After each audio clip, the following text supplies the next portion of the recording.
the Hyundai Braves starting lineup tonight. Brian Snitker said his regulars will probably play today and tomorrow. He'll probably rest most of his regulars on Thursday in the final game of the series as they get ready for the postseason. Ronald Acuna, who's taken the league by storm, 8 leadoff home runs, already a franchise record. He didn't come up until late. That's right. And then missed a month. So he's been rather extraordinary in his rookie season. And so here we are back at Citi Field for the final time in 2018. 6 games to go after the Mets finished off a 5-5 road trip. The Atlanta Braves already crowned as National League East champions. That's what they've done this year. 47-23 against the East, and that's significant, especially against the Mets, Marlins, and Phillies. They have just plowed through them. That and the road record, 45-30 on the road. Just that's an outstanding record. The Braves have done a lot of great things, mixing old and new. And Brian Snitker, the manager of the Braves, I think he's got to be the front runner for manager of the year in the National League. Congratulations to Brian. He's done a terrific job with this ball club, a team that kind of bolstered their pitching at the trade deadline, something they needed to do. They went out and got the missing pieces, and they deserve to win this division. They're a fine ball club. Interesting about Snitker, in an era where new managers are coming from different directions. Brian Snitker was a lifelong organization guy for the Braves, managed at every level of their farm system, got his chance, and has run with it extremely well. Over 42 years in the Braves organization. Congrats. It's the way it used to be done. Well, it is still raining a little bit, and every Met pitcher is used to pitching in the rain in 2018. Noah Syndergaard standing tall as he gets ready for his second to last start of the season. Well, 2 starts ago, he probably had his sharpest outing with 7 shutout innings in Boston. But his last game started against Philadelphia. He took the loss, giving up 3 runs in 4 innings pitched. He has never beaten the Braves. His Toyota numbers this year are pretty good.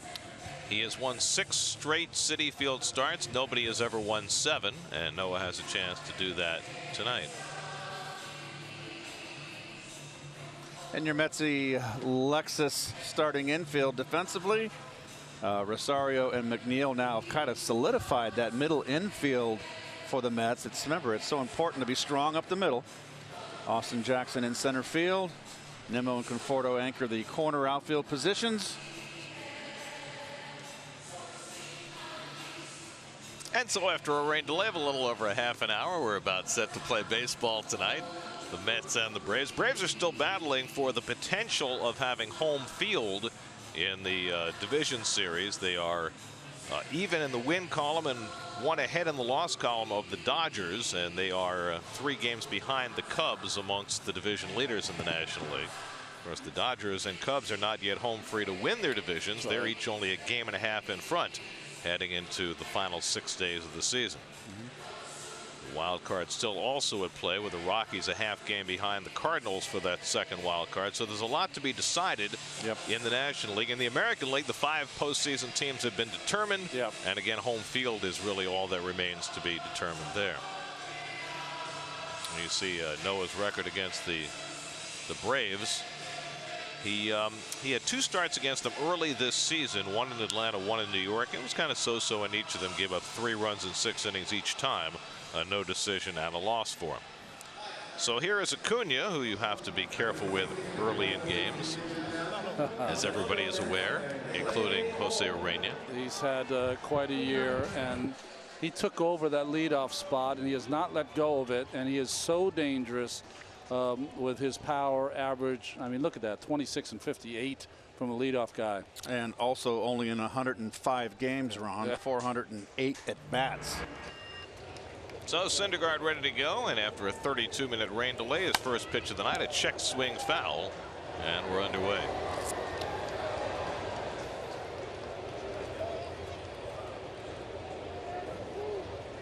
Acuna, since taking over the leadoff spot on the 20th of July, has a .404 on base percentage, so he has done a superb job, not just the leadoff home runs, but getting on base out of that top spot. And Syndergaard picks off the outside corner, and it's 0-2. Noah's control has been unusually off his last 3 starts. 11 walks in a 3-game span. He had never had as many as 10 in a 3-game span in his career before this last stretch.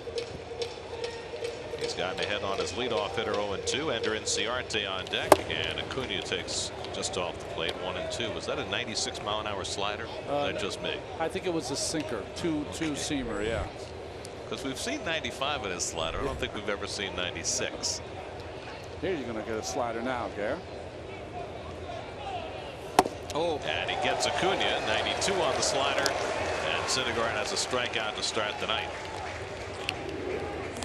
Well, if you're a pitcher, you'd love to clone this every time you needed it. Just a little dart on the outside corner. question for you, Ron. Syndergaard's glove. You see that long rawhide string hanging from there? That wasn't allowed back in our day, right? It was not. It would bother me, but obviously doesn't bother Noah. But no, you had to clip that if in the day. But right. Not a big deal now.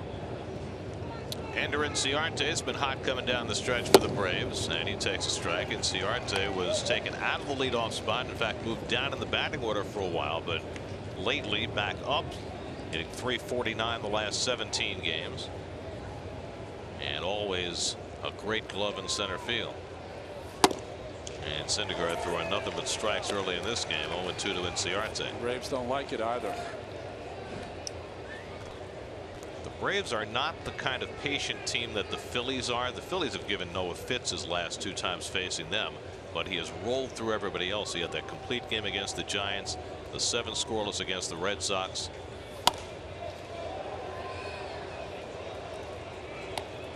Now the Braves swing at first pitches more often than any team in the majors. Sometimes you mirror your star player. Freddie Freeman is their star player. He loves to swing first pitch. Well, they're a team that is 10th in walks in the National League, but they don't strike out. Second least behind the Pirates. Pirates are the team that struck out the least. The Braves right behind. Second in the league in team batting average, and we've seen this ever since Kevin Seitzer took over as their hitting coach. They are a team that likes to put the ball in play and does it as well as anybody. And Ciarte has to jump back from a fastball 1-2. They hit a lot of extra base hits. They don't hit home runs. I mean, they're 7th in home runs, middle of the pack, but they're 3rd in slugging percentage. So they are a line drive hitting team with a lot of speed, and they're fun to watch. Freddie Freeman waiting on deck. And Inciarte lays off the slider, and it's 2-2.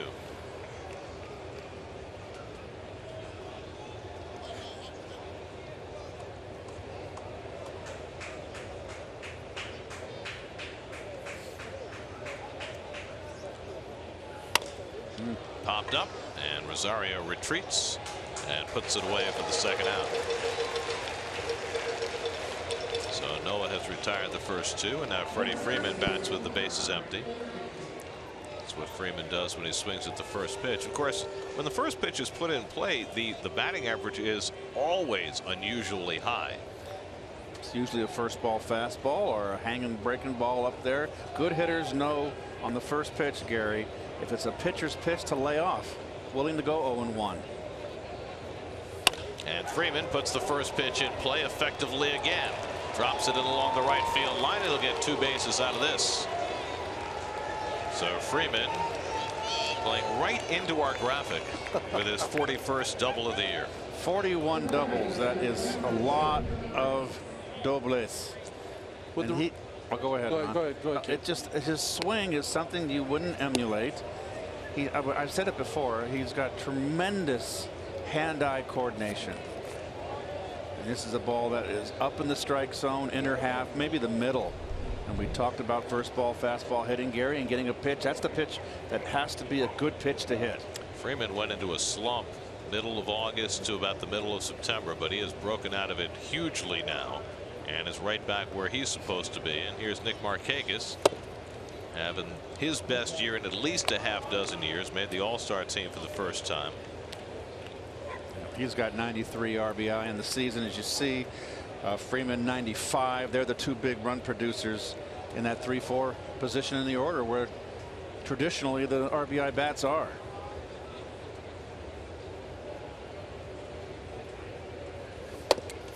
Freeman now has 8 hits and 16 at bats against Noah with 5 extra base hits.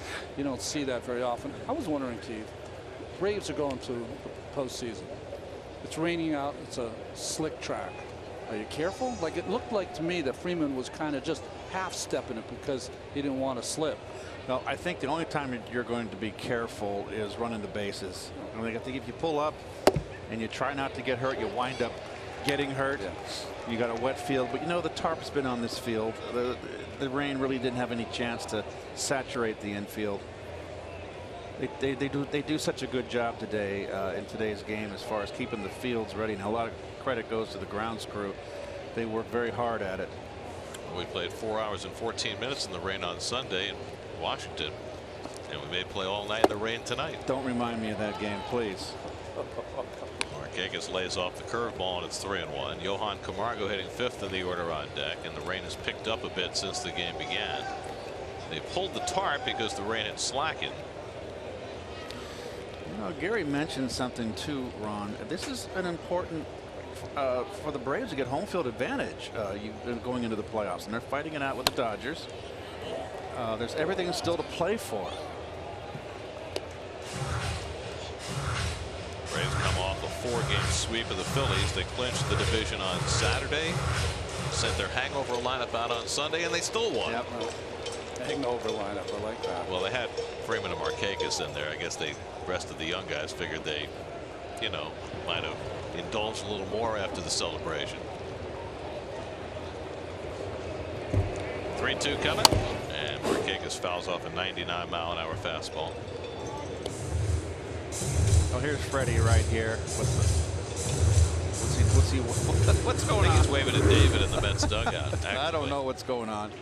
It's like, are you serious? We're going to play in this?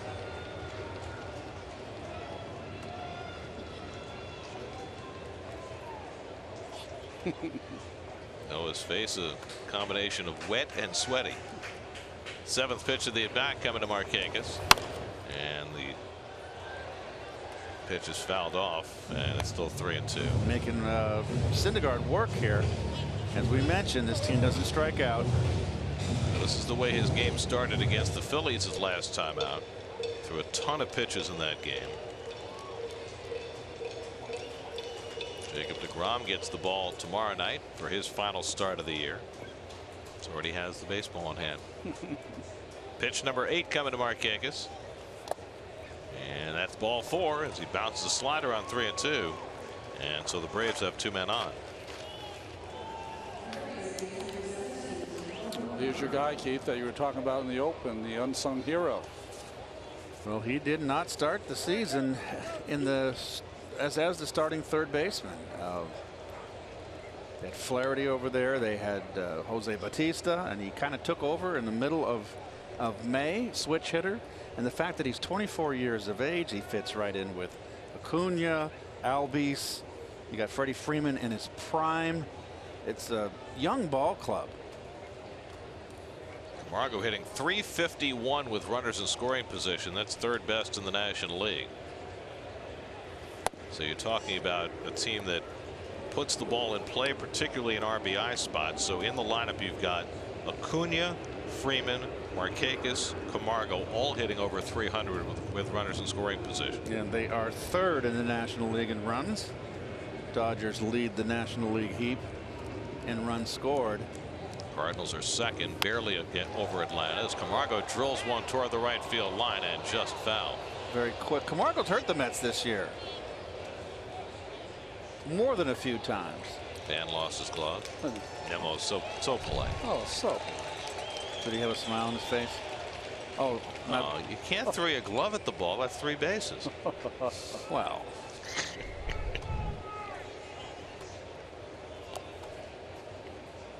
Another hard-working first inning for Syndergaard. He threw 25 pitches in the first inning against the Phillies last Tuesday. Wound up throwing 89 pitches in 4 innings in that game. Matched his shortest outing of the year.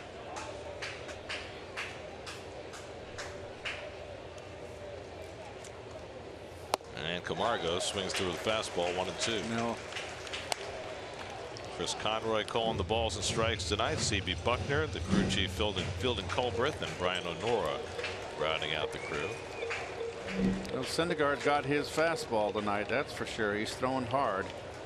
I don't need to see the radar gun. I can see it right here from this camera that he's throwing exceptionally hard. Should we turn the radar gun off? Yes. I'm for it.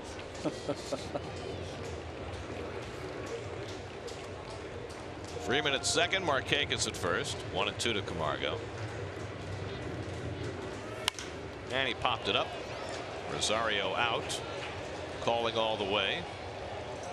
2 hands. Side retired. Syndergaard works around traffic in the opening inning. Playing in the rain at Citi Field. Mets come to bat with no score.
Put up 8 runs and 14 hits in their last game on Sunday.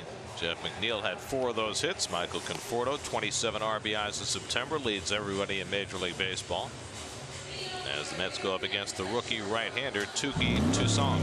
Well, his Land Rover numbers: 5 games, 4 starts. Those are his numbers so far. He was a first-round pick of the Arizona Diamondbacks, signed by Frankie Thon, Frankie Thon's son. And here with the Braves, they love his arm. Great curveball when he's got it working. Diamondbacks have done a great job of stocking this Braves team with their former first-round draft picks. Yes, they have. Dansby Swanson came in the Shelby Miller trade. Touki Toussaint came for a backup infielder, Philip Gosselin. Ahmed Rosario leads off, and he takes inside from Toussaint, ball 1. Rosario, 2 hits on Sunday, on base percentage right at .299. It's certainly got to be a goal for him to finish with that on base over 300. Toussaint, who has struggled with walks in his brief major league career, falls behind his first hitter 2-0. He's got a hybrid windup, kind of starts in a stretch and then get a little momentum. How about that leaning back thing he does? Never seen that before. That hurts my back just looking at it. 24 starts in the minors this year and a 2.38 ERA, but even the minors walked 3.5 per 9. And he walks Rosario leading off the first inning tonight. 17 walks in 23 innings in the big leagues now for Toussaint. Well, the Jeep starting infield for your Braves. The Braves only made 8 errors this year, and there's Freddie. He's a scooper, yes. I've never seen that flavor before. And the Jeep outfield, we got 2 Gold Glovers out there. Inciarte, we've seen enough of him in center field. You can go get him. Markakis is just solid, strong arm. And Jeff McNeil. And that's 5 in a row out of the strike zone for Toussaint to start his night. Takes a long time to deliver that ball if Rosario wants to take off. I don't know about the track. Rosario, 22 steals, has entered the top 10 in the National League in stolen bases. 16 of them since the All-Star break. And Toussaint still hasn't thrown a strike. McNeil coming off his third 4-hit game on Sunday. Only 3 other Met rookies had 3 4-hit games in one rookie season. Ray Ordonez, Ty Wigginton, and the latest Ike Davis. And now McNeil. And there's a strike, 2-1. It's not only that he's leaning back, but I think he's also leaning his right shoulder down. So back and down. I'm trying to think why you would do that. Maybe it's just his personal tick. I would never teach that. McNeil slugs one out to right, but Markakis is right there. And that's the first out.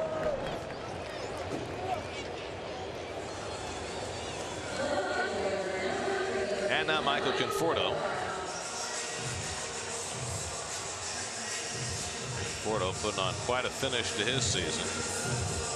8 home runs and 27 RBIs in September. The 8 home runs tied for the most in the majors. The 27 more than anybody. Get to 80 RBIs for the year after a 3-run triple on Sunday. A little sneaky fastball when he throws it for a strike. He'll throw fastballs, curveballs, and splitters. Just 22 years old. 3 infielders on the right side against Conforto. Big shortstop hole open. And Michael takes strike.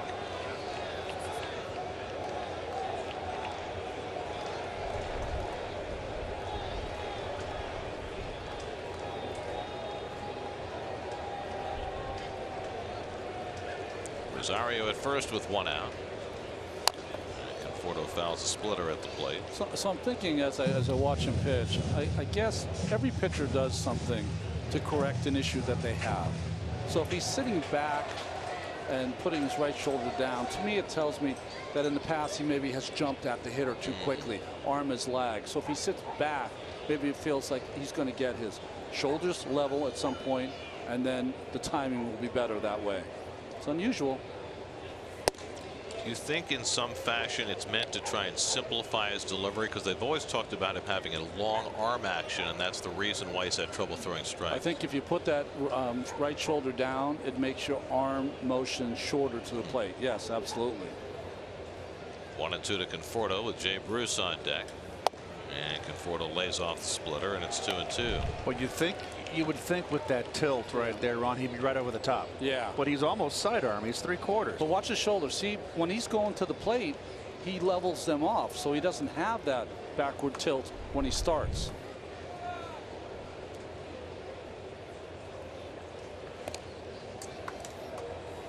First time over there. That's a pretty good move for a 22-year-old. Well, he's already halfway into his move when he leans back like that. Didn't think of that.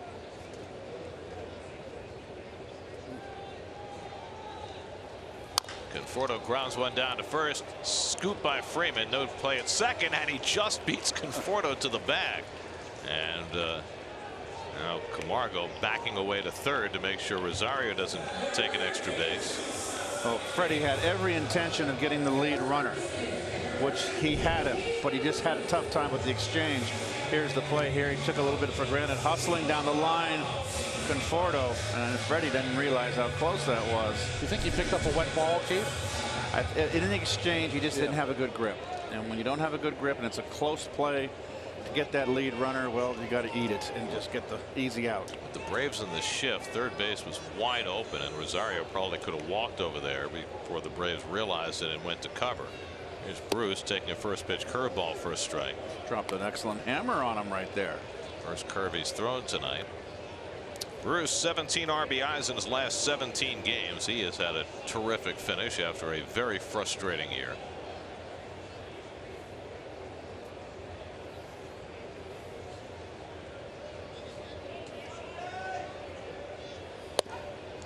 And the splitter sits high, 1-1. To me, with that right arm back, it's almost like he's sitting right into his right hip. So then when he proceeds to the plate, it's almost like he's reminding himself, look how far he pushes off with that back foot. He gets great use of his lower half. You like the Sox? I do. Yeah, I like a lot of the things that the guys wear. Would I have worn it? No. But I like it. It's a little different. Yeah. Well, it's got the Braves colors in there. The red and the blue. To go with the gray shoes. Needs the stirrups. Well, that's what's missing. Can only ask for so much, Keith. I know. It's almost over. I can overlook things.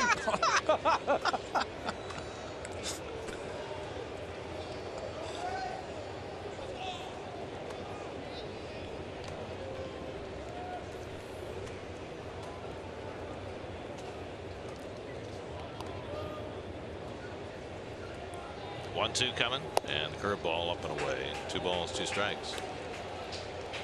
I'm trying to see, Ron, if he's got such a downward tilt on his curveball that he's got to come over the top and snap it. I'm trying to see if there's a different point of release fastball curve that you could pick up as a hitter. Yeah, he's really got a good down curve. And he comes inside with a fastball and runs the count full to Bruce. Touki Toussaint, who was born in Florida, moved to Haiti where he was 6 months old, where his father ran for president. Moved back to Florida when he was 6. Didn't take up baseball till he was 12. He was first a soccer player. And he took to this baseball thing pretty nicely. Yes, he has. Well, one of the few Haitian Americans ever to play Major League Baseball. Yes. I was just thinking that, you know, the Braves love his arm.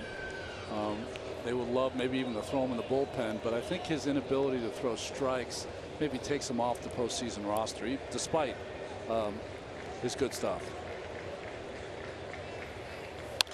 Bruce fouls one away. Well, the top 3 spots in the rotation are probably set with Mike Foltynewicz, Anibal Sanchez, and Kevin Gausman.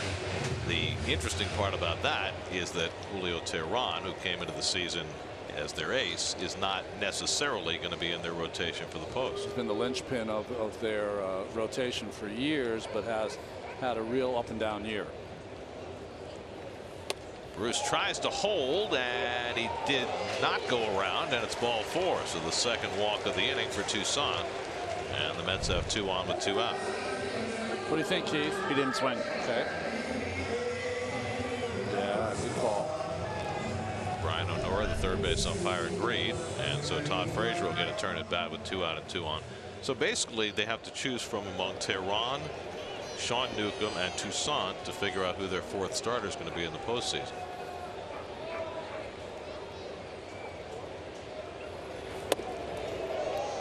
Frazier takes one toward his chin, and that'll cause Suzuki to bring it back out.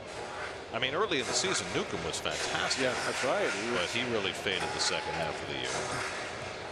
Kind of coincided with all those tweets being sent out, right? But I think a lot of it has to do with not a lot of innings for Newcomb before this year. But they have the same issue in their bullpen, where guys like A.J. Minter and Dan Winkler have struggled coming down the stretch. They've been not overworked, but, you know, this is the first year that they've had a full big major league chunk of a season. 1-0 to Frazier. And the sinker misses low and in. But then they had a kid come up from the minors, Chad Sabatka, who all of a sudden has asserted himself. And they've had Arodys Vizcaíno come back from a season full of shoulder problems, and he's pitched well down the stretch. So they have a lot of thinking to do before next week arrives. And Toussaint struggling with his control again behind 3-0 on Frazier. Interesting call there. 2-0 changeup to Frazier. Already 25 pitches deep into this opening inning. Brandon Nimmo would be next. See if Frazier's swinging 3-0. He is not. And a strike.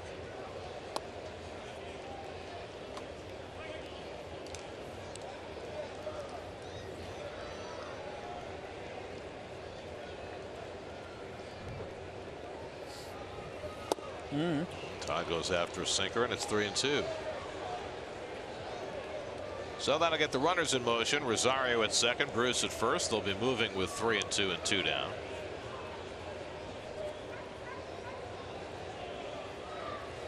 And Frazier goes down swinging on the fastball to end the inning. So Toussaint has his first strikeout after a couple of walks. And the Mets strand a pair. Each team strands 2 in the opening inning. No score after 1.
It's been pretty constant since the opening of the season. Just one of those years. Kurt Suzuki leads off the second for the Braves and takes curveball outside. Suzuki not quite having the offensive year he had last year, but still he and Tyler Flowers have formed quite the duo behind the plate for the Braves, offensively and defensively.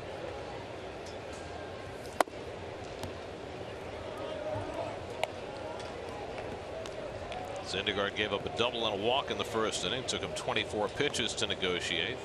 And now behind his leadoff hitter in the second, 2-0, with Ozzie Albies on deck, and then Dansby Swanson for the Braves, 6, 7, and 8 in the order. And now 3-0 to Suzuki.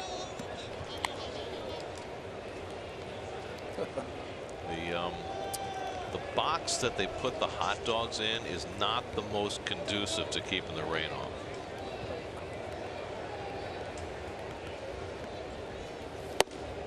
Strike 3-1. Sunday, the ponchos in D.C. were a very big item. Yes. People loved their ponchos. And that was their fan appreciation day, so folks stuck around. Wow. There's ball 4.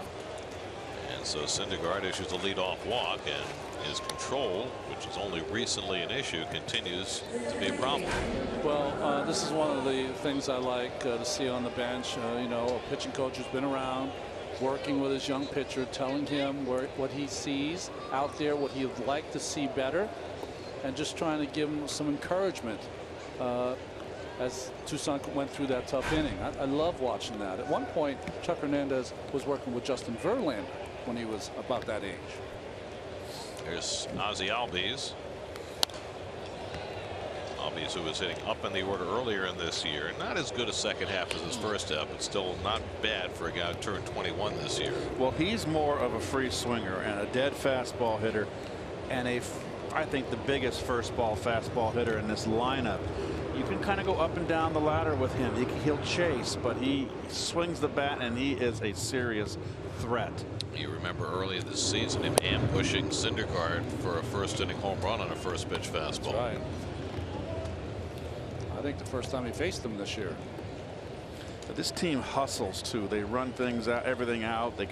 They got the speed to go first to third, score on doubles from first.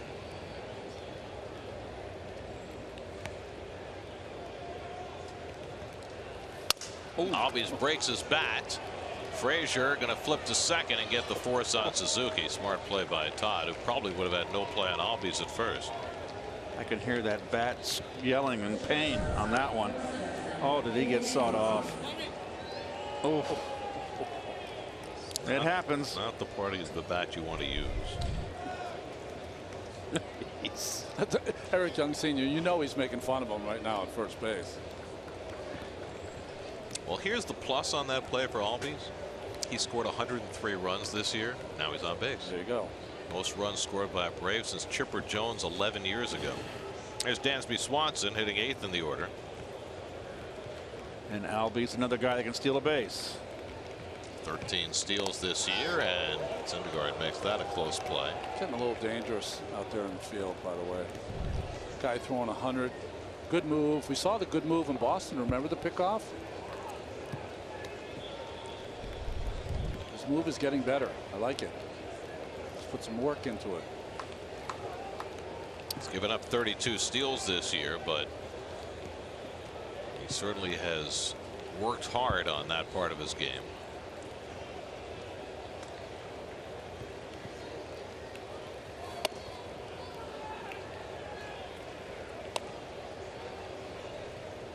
Swanson still not having his best offensive year.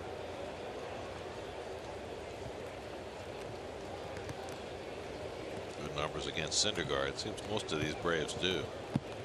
No, a lifetime 0-2, 4.13 against Atlanta.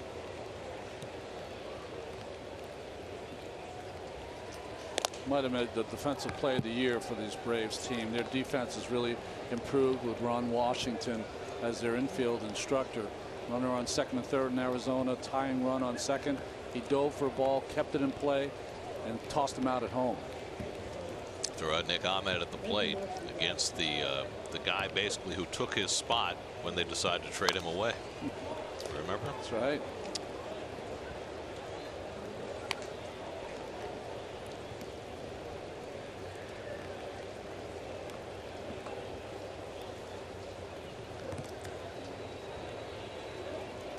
When Albies takes his lead, Keith, he sometimes does a couple of different things, right?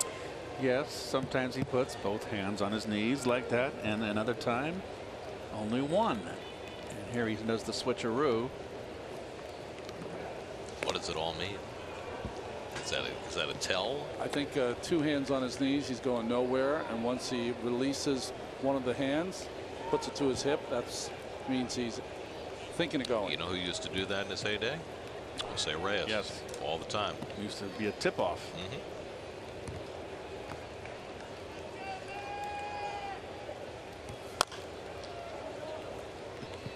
Well, we're to the point where the infield dirt is starting to get shiny in places, which is usually a pretty good tip-off that a little too much rain has fallen on that dirt section.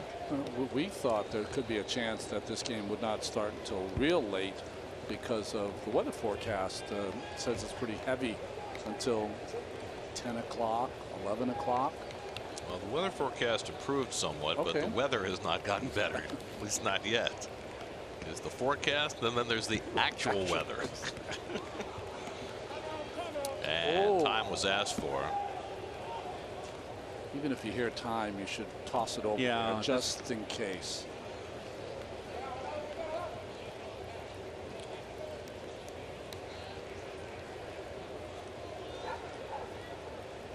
1-2 to Swanson with the pitcher Toussaint on deck. You know, why do I say that? And it's such a small little thing. But what happens if someone from the crowd yelled time and not the umpire? You know what I'm saying? Like, just complete the throw. You don't want to have a balk happen. You know, obviously that was Chris Conroy who made that call, but just always think of the worst case scenario. I always used to hear that pitchers were told to follow through on their throws because you can get hurt by cutting it off. That's true too.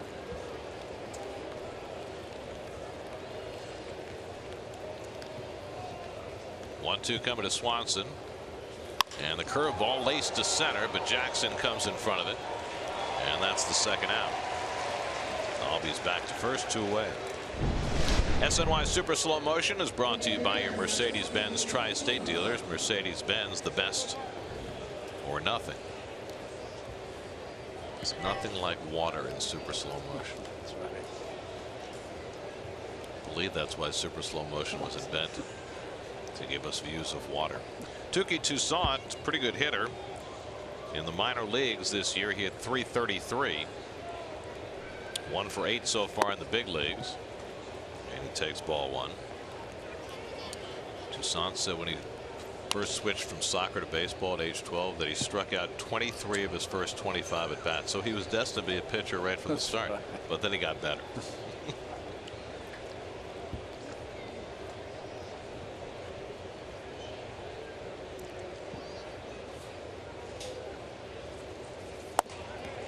And Syndergaard keeps falling behind the hitters, kicking at the front of the mound now. Yeah, well, he's getting frustrated with you know, the traction on the mound. Well, certainly is not the best. Got to deal with it. Yeah.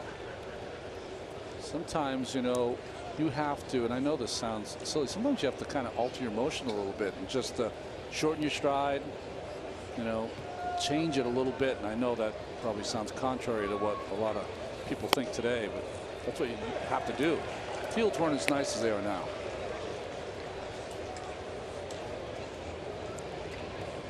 Well, that's one of the things you worry about in a wet field, right, guys? Changing things, Yeah. especially pitchers, and potentially hurting their arm as a result.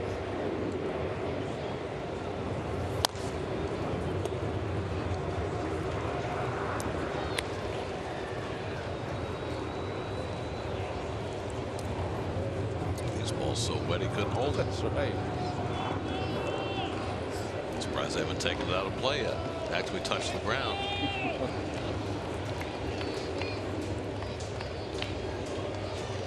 2-2 coming. And he strikes out Toussaint with a slider. Second strikeout of the night for Syndergaard as he works around the leadoff walk in the second and then takes a glance back at the mound. Not his friend so far. No score.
That gives you goosebumps.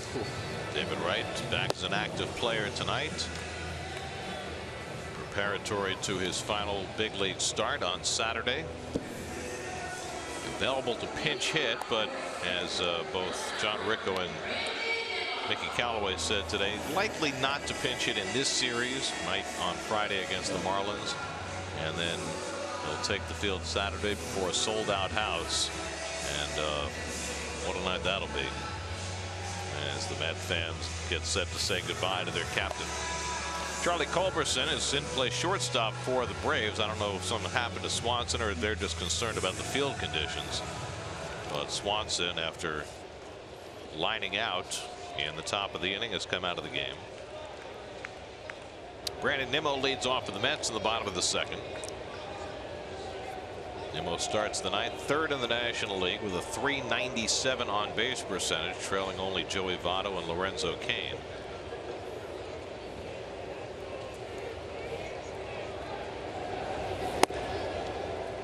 It'll be Nimmo, Austin Jackson, and Tomas Nido for the Mets against Touki Toussaint in the second.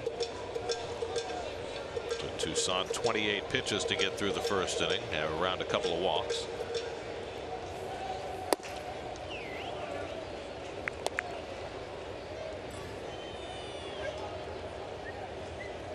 Nimmo's 0 for his last 9, but he continues to draw more than his share of walks. 73 walks now, just 7 behind Michael Conforto for the club lead. And Conforto's had over 100 more at bats.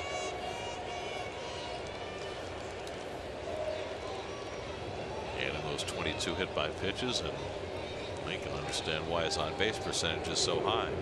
Sometimes painful, but very effective. And the curveball from Toussaint drops in. It's 2-2. 12-6 right there.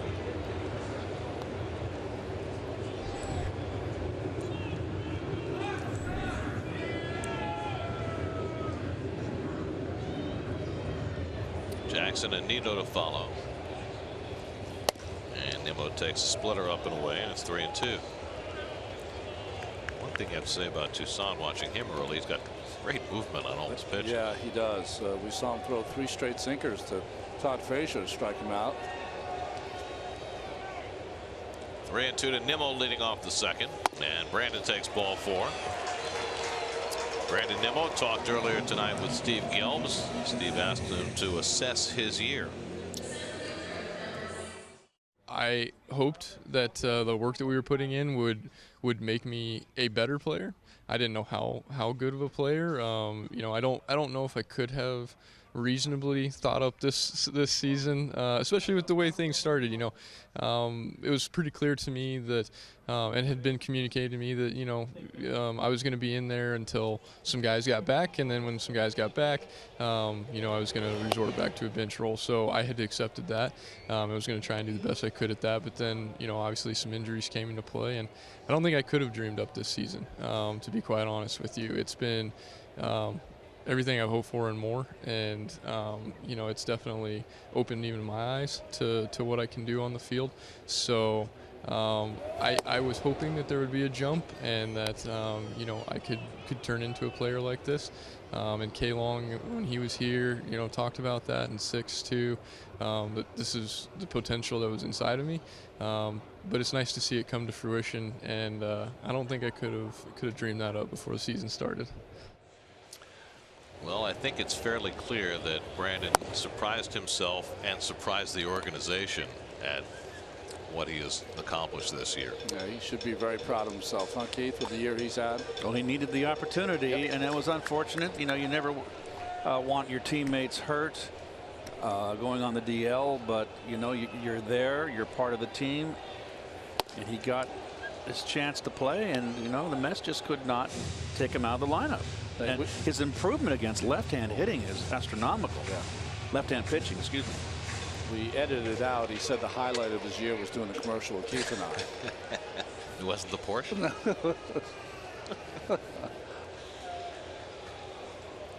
2-2 to Austin Jackson.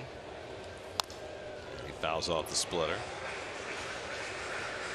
Got some funny rotation on his splitter.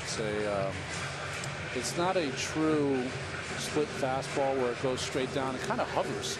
in the middle of the strike zone, then takes a turn. Well, Toussaint has walked 3 of his first 6 batters. This has been the sticking point for him. 19 walks in 24 innings. And that curveball drops in for a call, 3rd strike. Jackson didn't think so. And that's the first out. Customize your experience to catch every moment this season. Get New York Mets home screen icons and features such as MLB.tv Game of the Day, pitch tracking, in-game highlights, live radio broadcasts, stats, news, and more. Download MLB at Bat today. Things are clearing a bit. Not raining nearly as hard as it was 15 minutes ago. Tomas Nido catching Syndergaard once again.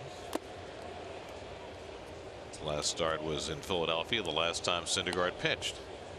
Tomorrow night, Devin Mesoraco will be back behind the plate with Jacob deGrom making his final start of the year.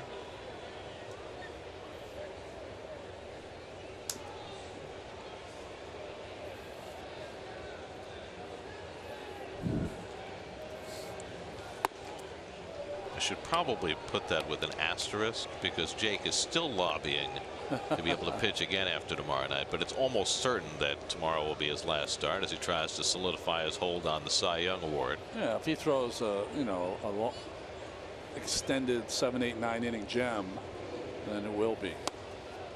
I think it will be anyway, because unless he has a horrible outing, gives up 9 runs in an inning. Yeah, he's got the thing won. So by pitching Sunday, he can only mess it up. I agree. And if you pitch him Sunday, then you're costing Syndergaard, who has far fewer innings, that extra start. So I agree. It just doesn't make any sense from anybody's standpoint, except that he's feeling good and wants to pitch as much as he can. You can understand that. Nido swings over the splitter, and it's 2-2.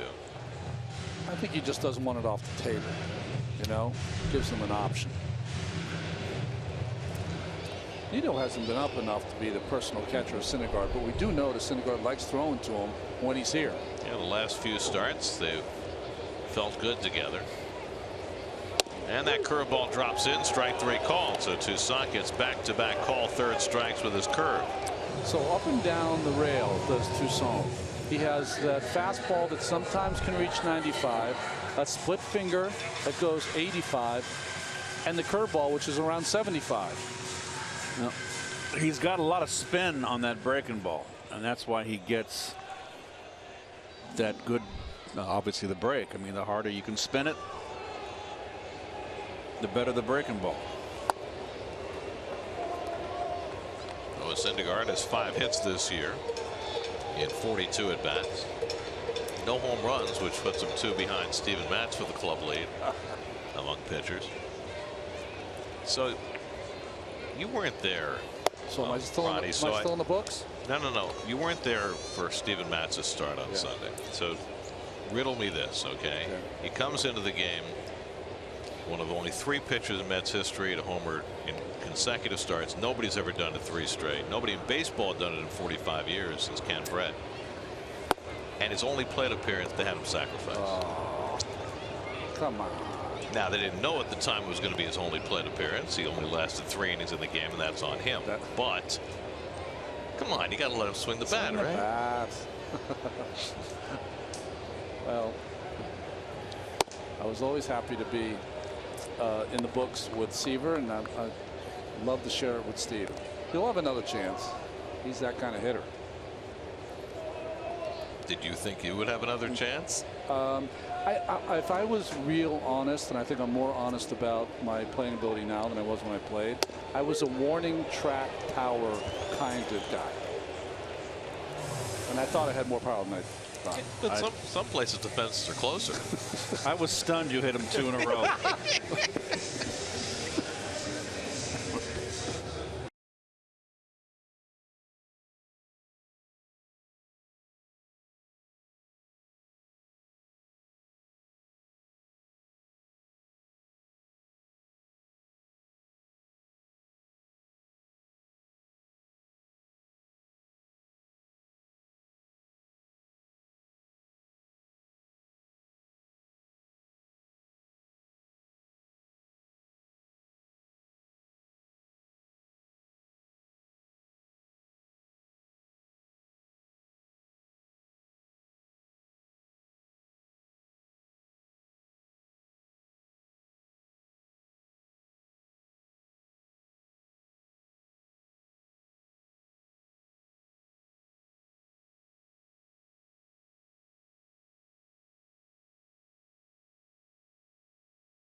2018 Kidcaster winner will be joining us in the booth. See 9-year-old Aiden Edelson make his broadcast debut as he helps us call an inning during tomorrow's game right here on SNY.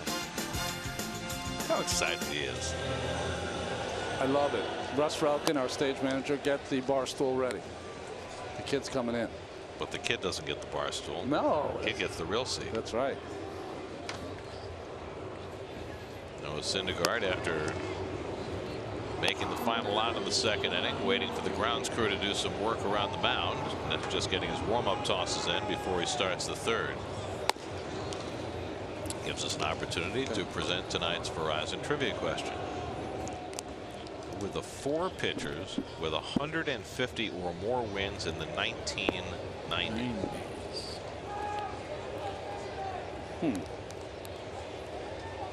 Well, I'd start with a couple of Braves.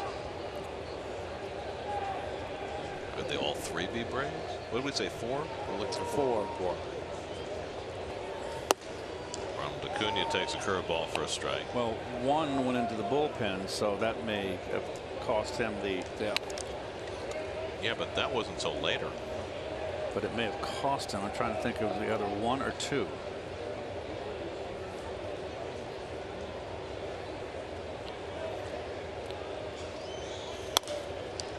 Fouls off another curve, and it's 0-2. Acuna struck out his first time up, one of 2 strikeouts for Syndergaard through the first 2 innings.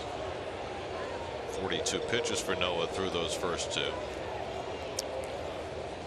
Acuna, then Inciarte, and then Freeman for the Braves in the third.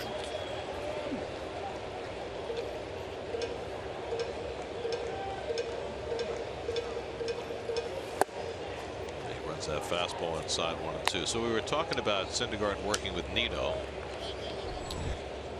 Nito's ERA with Syndergaard this year 2.48. Mesoraco 3.21. Plawecki 4.60.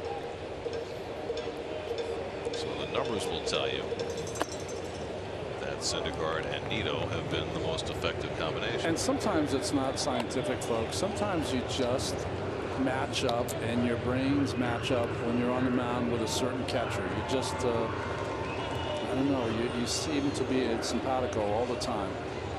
You know, they have the same feel for you that you're having on the same night.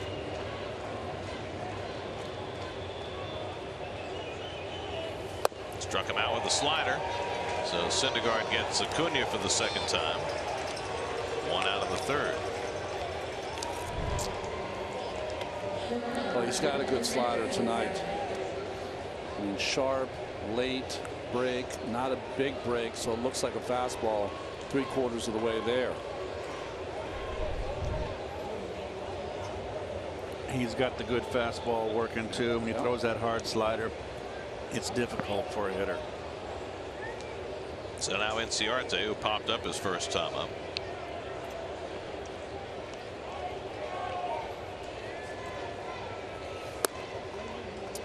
Pitch, change up off the plate for ball 1.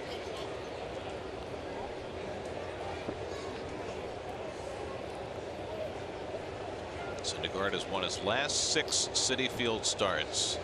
Only one other Met has done that in this ballpark, and that was John Mayne, who won his last 6 starts in this ballpark. There is another pitcher who's won 6 straight starts here, if you include the postseason. That would be Madison Bumgarner. A visiting player.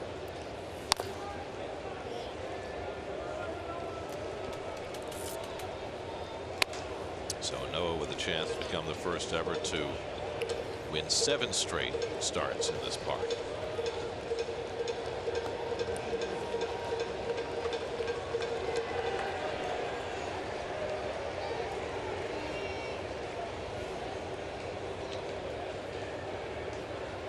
One-two coming, and Inciarte cracks one to right center, and over comes Nimmo to call, and that's the second out.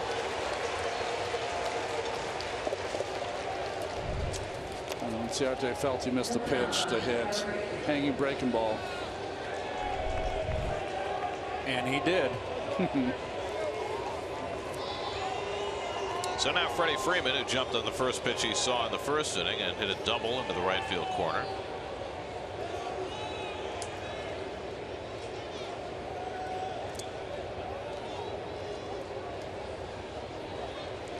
Changeup. 91-mile-an-hour changeup. And again, Freeman in attack mode. 187 hits now for Freddie, leading the National League.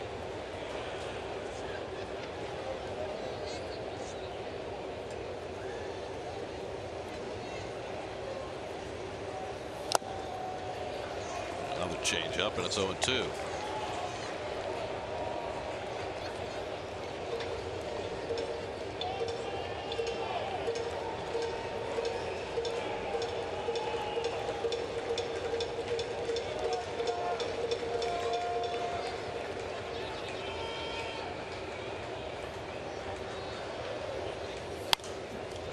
Fouls away the fastball in his hands.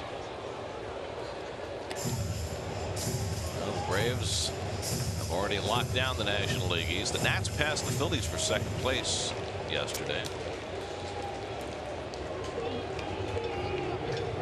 All is academic now.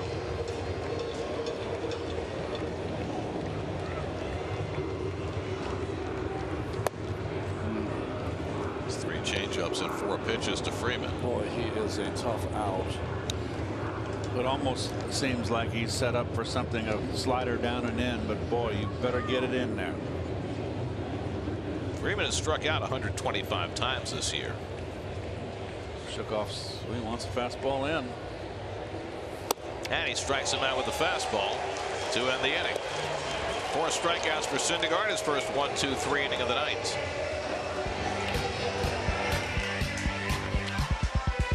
No score going to the bottom of the third. Good for him.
Curveball in the second.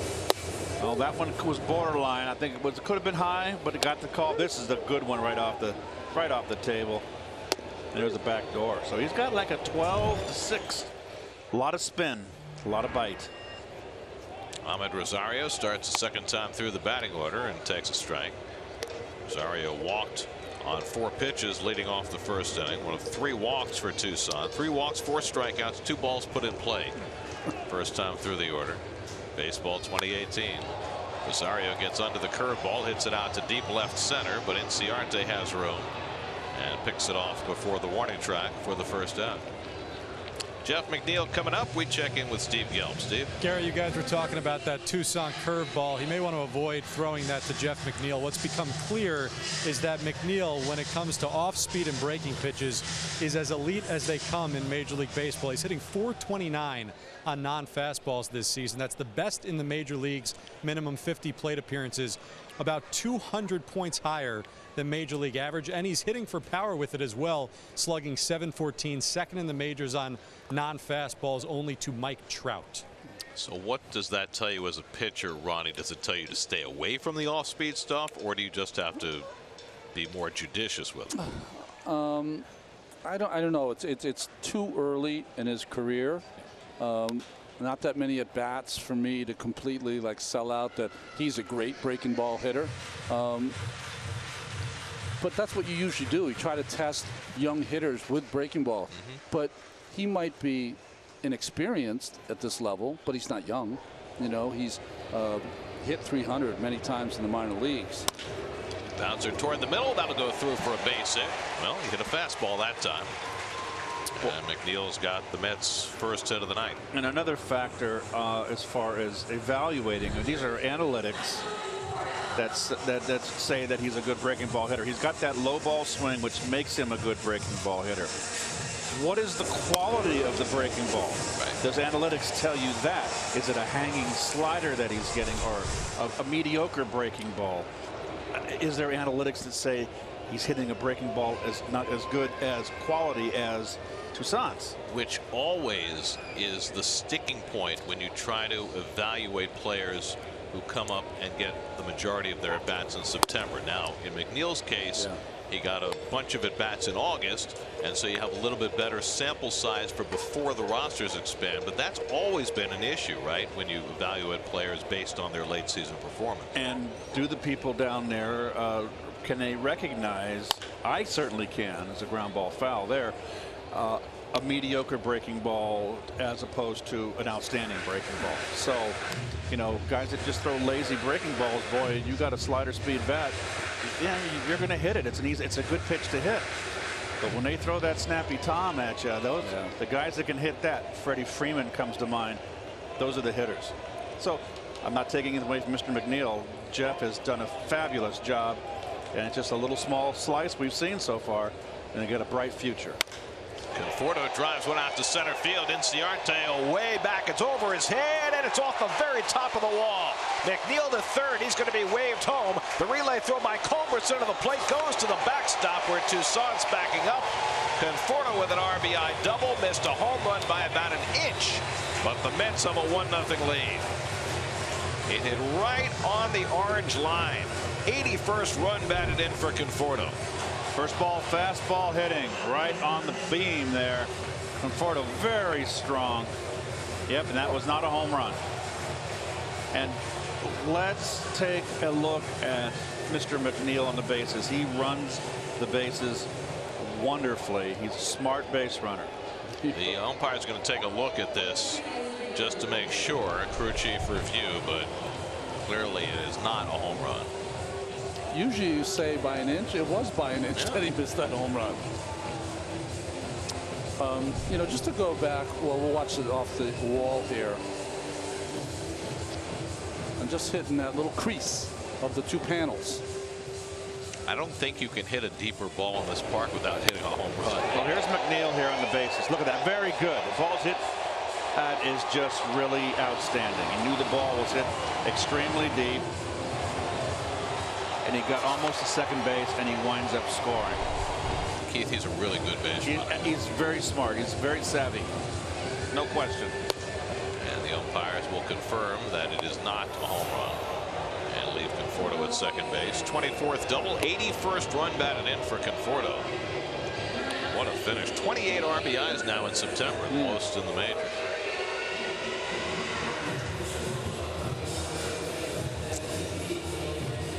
So McNeil comes home with the Mets' first run. And now Jay Bruce, who walked his first time up.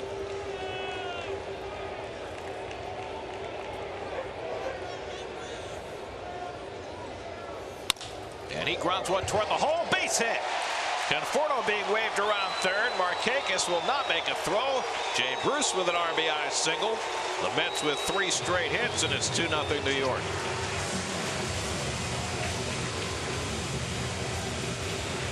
Who says you need to hit it in the air on a shift? Hit it hard enough on a wet track. Hit them where they ain't.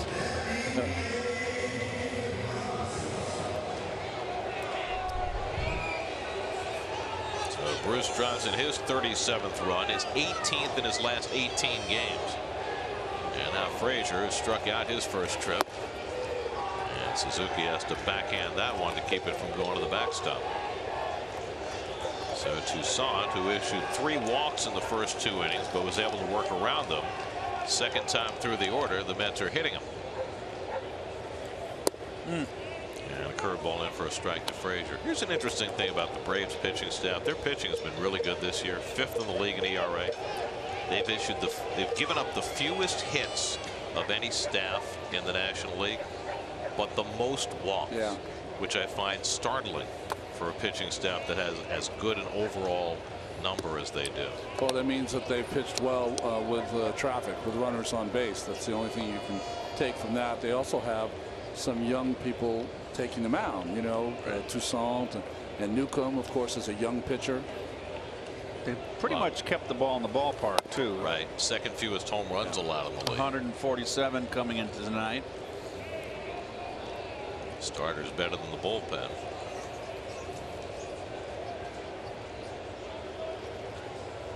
It's going to be fascinating to watch this team in the postseason because they have so many guys who have, you know, very little exposure even to a pennant race, much less a postseason situation. You know, sometimes those players that have very little experience don't really know what's going on and end up performing well. I'm thinking of Andrew Jones at Yankee Stadium. I mean, he was what, 19 years old? Thinking of, to me, 86, Lenny Dykstra. Yeah. How about Brett Saberhagen at 21? Runner goes. The throw to second, and Bruce is out. So Jay Bruce gunned down trying to steal to end the inning. Excuse me. Well, it's a strikeout of Frazier, so it's a strike him out, throw him out, double play.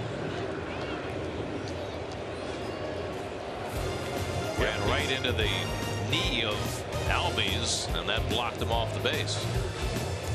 So it's a strikeout, 2-4 on the caught stealing. Mets get 2 though and lead 2-0 after 3.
Mercedes-Benz Tri-State Dealers. Mercedes-Benz, the best or nothing.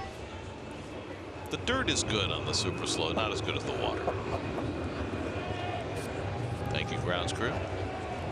Busy night for them, getting this field in shape and keeping it that way. The rain has dissipated almost completely now. We go to the 4th inning. Noah Syndergaard with a lead for the first time after RBI hits by Conforto and Bruce. Nick Markakis leads off the 4th and takes a fastball for a strike. Markakis walked his first time up. One of 2 walks issued already by Syndergaard tonight. That's 13 now in his last 4 starts. And as you might have noted from that last pitch, Noah's fastball velocity is down a tick tonight.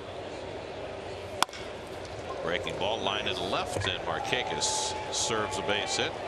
Does the second of the night against Noah. Markakis coming into the game hitting .301, 6 to play. You know he wants to hit 300, and that's a breaking ball down in the strike zone. You tip your hat right there. Good hitting. You were talking about good breaking ball hitters. Yeah. There's one right there. Yes. You know, I was saying in between breaks, we didn't get to it when we were talking about Steve's report on McNeil. I considered good breaking ball hitters guys that would foul off my nasty breaking ball and stay in the count. That to me was a good breaking ball hitter too. So you're saying that you can be a good breaking ball hitter without it necessarily being reflected in your average against breaking balls. Of course. You know, the hanging breaking ball you expect as a pitcher is going to be pounded. But when you make your good one 1-2 and you expect to retire the hitter and he fouls it off, to me that was as frustrating as anything as a pitcher. Johan Camargo popped up to short to strand 2 in the first inning.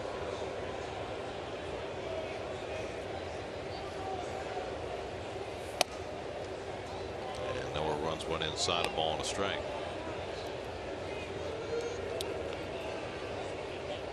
Camargo, look at he touches the outside corner. Look how he's right on top of that dish, about 1 foot off that dish.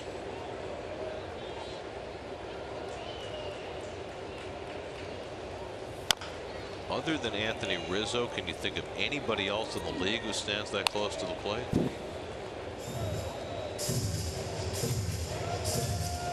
I can't off the top of my head. I mean, Rizzo's the only guy who comes to mind. Yeah. I mean, with both feet, you know what I mean? Yeah. Oh, yeah, sure. You got some guys who have that back foot close and then the right one swung out.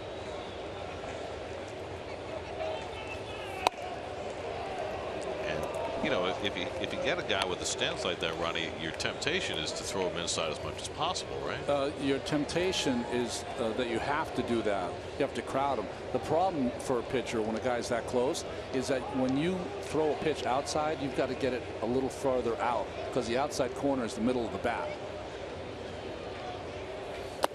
It's interesting how I remember Jim Cott telling me when Frank Robinson came over from the Reds over to Baltimore the first year, and Jim said, I saw him on top of the plate and said, boy, because I wasn't a hard thrower, I'm going to throw him inside. Said he kept on killing me, and I finally said, the heck with that, and I started throwing my sinker away and I had more success. So it's a two-way street. It depends on the hitter. Yeah, Frank was so smart looking there, you know. That's where he wanted it.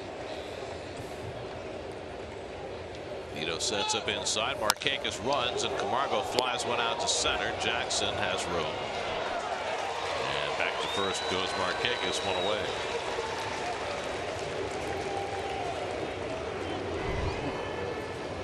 He got that, a lot of hitters with their feet pointed backwards, and he steps right at the pitcher. So he is on top of that plate. You know, I was thinking about what you just said, Keith, about Jim Cott and Frank Robinson. I would imagine that if you're a hitter, whether it's Camargo or Rizzo or Frank Robinson, if you're standing that close to the plate, you must feel awfully confident in your ability to hit that inside pitch. I think you look in there too, Garrett. So you don't know what's going on in the mind of the hitter. The pitcher doesn't know. And vice versa. Oh. Hot shot to Frazier, should be 2. McNeil with the turn, and they double up Suzuki, inning over. 5-4-3 double play gets Syndergaard through the top of the 4th, 2-0 New York.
150 or more wins in the 1990s.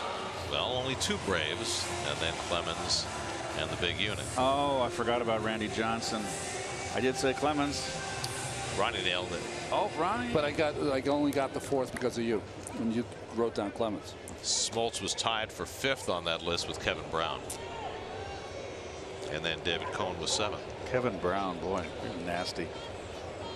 Brandon Nimmo leads off in the home 4th inning against Touki Toussaint and takes outside for ball 1. Nimmo walked his first time up as he tries to push that on base percentage to 400. There have only been 14 times in Mets history that a Met has finished a season with a 400 on base percentage. The last to do it was Carlos Beltran in 2009. The 2 who did it most, John Olerud 3 times, Keith Hernandez 3 times. I did it 3 times? As a Met. Is that a minimum at bats or qualifiers, I guess. Yeah. What do you mean minimum at bats? Statcast AI powered by Amazon Web Services. I'm saying you could put someone in there only with a part-time player. 5 at bats and then 2 hits. I'm protecting you. You were an everyday player in the true sense of the word. I don't think I ever walked 100 times as a Met, though. No, I think Olerud's the only one who has. I think he walked 125 times one year. I walked 100 times, I think, only once in my career, I believe in 1980. And Nimmo, that much closer to a 400 on base percentage, walks for a 2nd time. Nimmo just darts out of that box so quickly, he lost his footing. This has happened to him a few times lately, by the way, with all these wet fields we've been playing. There we go. Get restarted now. Go. As long as he doesn't pull a hammy or anything. He's the modern version of what Pete Rose used to do. Pete Rose used to bust it on a walk down the line. Your high was 97 walks as a Met, 100 for the Cardinals in 82. Austin Jackson drives one to center, but Enciarte comes over to get it. 1 out. You know who used to sprint down first base on a walk? I don't know if you remember this player. You remember Shooter Babbitt? No. He played for the Oakland A's. He sometimes would hit in front of Ricky Henderson. I mean, not in front of, like 9th hitter in front of leadoff Ricky, and if he got a walk, he would hustle down to first base. By the way, Ricky walked a lot, didn't sprint down to first. Never. More walks than anybody in history. Never sprint. Arms back. He saved the sprint from between 1st and 2nd, not home to 1st. Here's Tomas Nido, who took a call 3rd strike his first time, and Toussaint runs the splitter inside ball 1.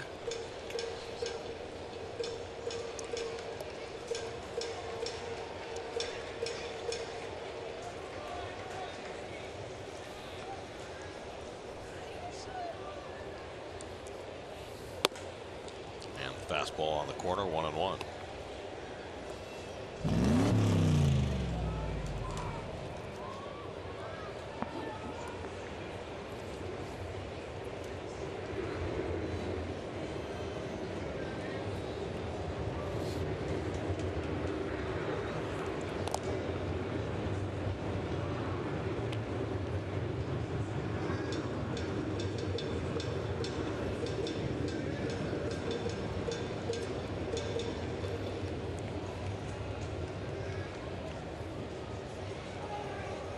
One to Nido, and he lifts one to right. Easy for Markakis. 2 out. And now a quick message from your Tri-State Porsche dealers.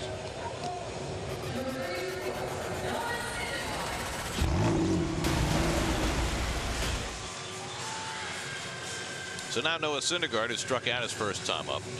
So we were talking about Steven Matson as homering in back-to-back starts, matching your mark and Seaver's mark. According to the play-by-play on Baseball Reference, your following start after your home runs and back-to-back starts was in the Astrodome. I know. I remember. And you hit one what they called deep to left. How deep was it? Like, I thought it was gone. Track? I thought it was going, yeah, track. Runner goes, and Syndergaard drills one into right. Markakis with the diving catch to end the inning. Nimmo was in motion, would have been a run, but Markakis, 2 Gold Gloves in his pocket, makes the diving catch on the wet grass to take a base hit away from Syndergaard and perhaps save a run. 2-0 Mets after 4.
Nature in 2018.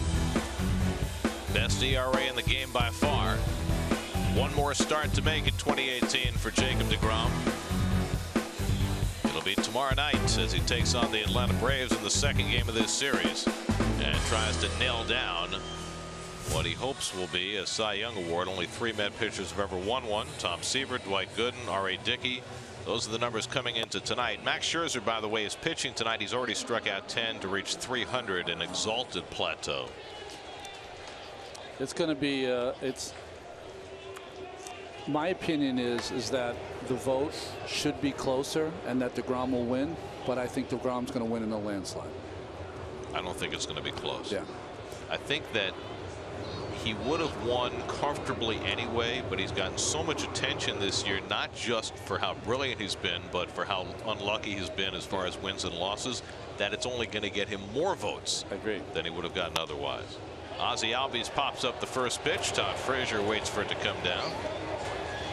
Grabs it in foul territory. 1 pitch, 1 out for Syndergaard in the 5th. So you're going to have a guy lead his league in innings, wins, strikeouts, all of the things that would naturally always get you the Cy Young, but maybe not this year. Here's Charlie Culberson up for the first time. Dansby Swanson came out with what they called left hand soreness. They said it was a precautionary measure after he took his at bat in the 2nd, and Culberson replaced him. Culberson's been a huge piece for the Braves this year. 277, 12 home runs, just a force off the bench. Mets have gotten a taste of that. Yes.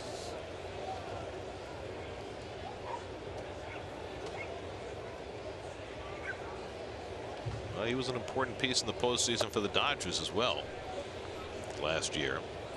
He's had an inordinate amount of big game home runs for a guy that doesn't play that often.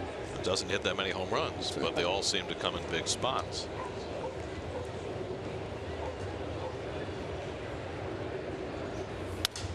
Off the fists, a little pop up for Bruce, and that's the 2nd out.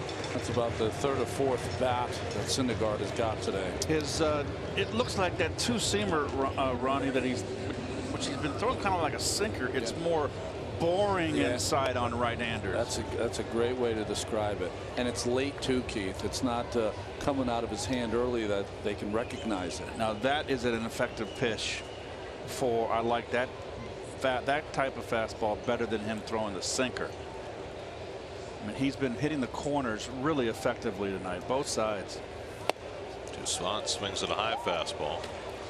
Toussaint struck out his first time up.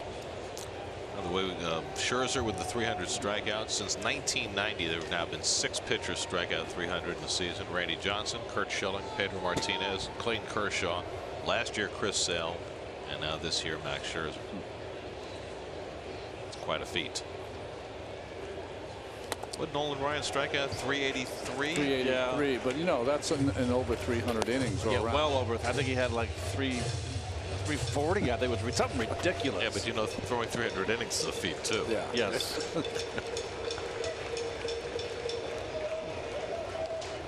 Old Nolan.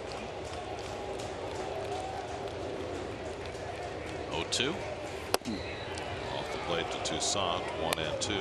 Noah threw a ton of pitches in the first 2 innings of this game, 42 of them, and only 30 over this next 2 2/3. So he has found his footing. 1-2, and the curveball foul tipped, held by Nito, strike 3. 5 strikeouts for Syndergaard. This is now an official game. Halfway through, Mets 2, Braves nothing.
To the right, into the air to center field.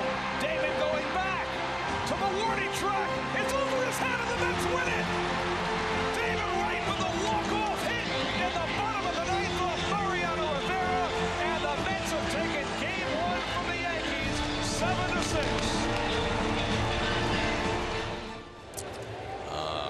Shining moment for David Wright. Is that 06? It was. Remember we mentioned right before that hit that Damon was playing too shallow? No. I mean, everything went right. Ahmed Rosario leading off in the home 5th. Flares 1 foul. Rosario's walked and flied out tonight 0 for 1. So the Mets started their 3rd time around against Touki Toussaint, who has walked 4 through the first 4 innings, gave up 3 straight hits in the 2nd that produced the Mets 2 runs.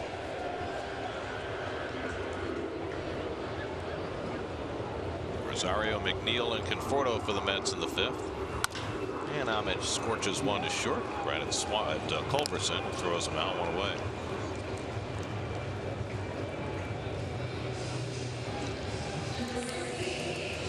So Toussaint retires the leadoff hitter for only the 2nd time in 5 innings. And now McNeil, who had the Mets' first hit, a single to center in the 3rd, came home to score on the Conforto double. Let's see where the races remain. Brewers trying to catch the Cubs in the National League Central. They're a game and a half behind, and the Brewers are leading 3-0 in St. Louis in the fourth in that game of great import to the Cardinals, who are hanging on by a half game to the lead for the second wild card over Colorado. That's right. Colorado liking that score.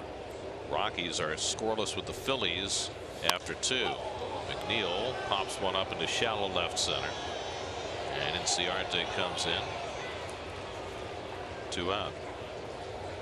Brewers well entrenched in the first wild card spot, but that second one of great note after the Brewers beat the Cardinals last night and the Rockies clubbed the Phillies. Probably the biggest thing that happened for Colorado last night, Trevor Story came back. Remember, they had thought maybe he would need Tommy John surgery, but he comes back after a week on the sidelines. It's 2 doubles, makes a couple of good throws, and looks like he's just fine. Well, the Cubs and the Pirates just got underway at Wrigley Field. They had rain. Chris Archer going for the Pirates tonight, trying to douse the Cubs. Conforto missed his career high 28th home run by about, I don't know, half an inch. His last time up, hit it the top of the orange padding just to the left of dead center field. Probably about as far as you can hit a ball in this ballpark without hitting a home run. It says 408 dead center, and I think it might be a little deeper to the left and right of there where those creases are. I don't know the right of it, but definitely to the left. Yeah, absolutely. And he hit it, what, 1 pad over from the crease. So yes, he hit it in just about the deepest part of the ballpark. Ball 4 to Conforto. I don't know how deep it is to that crease, but it's got to be deeper than 408, right? We got to get on it. We got to get on it for next season. We'll get on it. 5 walks now issued by Toussaint. Jay Bruce drew one of them. He also had an RBI single in the third.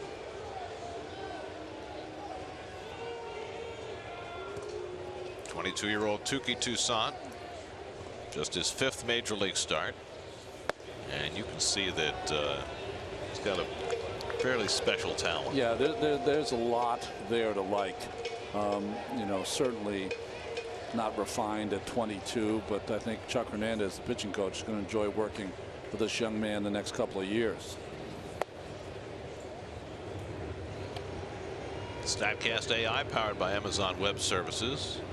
The full triangle shift on against Bruce, who probably sees that shift in his sleep.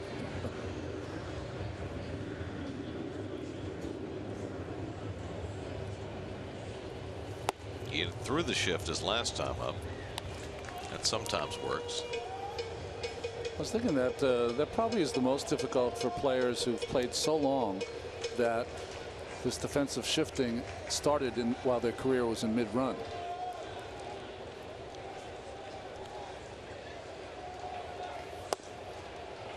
Well, Bruce is one of those guys who has changed since he first came to the big leagues. He was much more of a line drive hitter, and now much more of a guy who lifts the ball. And that's been the trend as the shifts have taken away those hits on the ground. Could never really run, but he kind of, when he first came up, was described as the natural. The guy could do everything. Well, he was 20 when he came up with the Reds. He was the piece that the Reds put next to Joey Votto and thought that would be the engine of their success. 3-2, and he strikes out on the curveball. Toussaint with his 6th strikeout after 5. 2-0 Mets.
given up just 2 hits.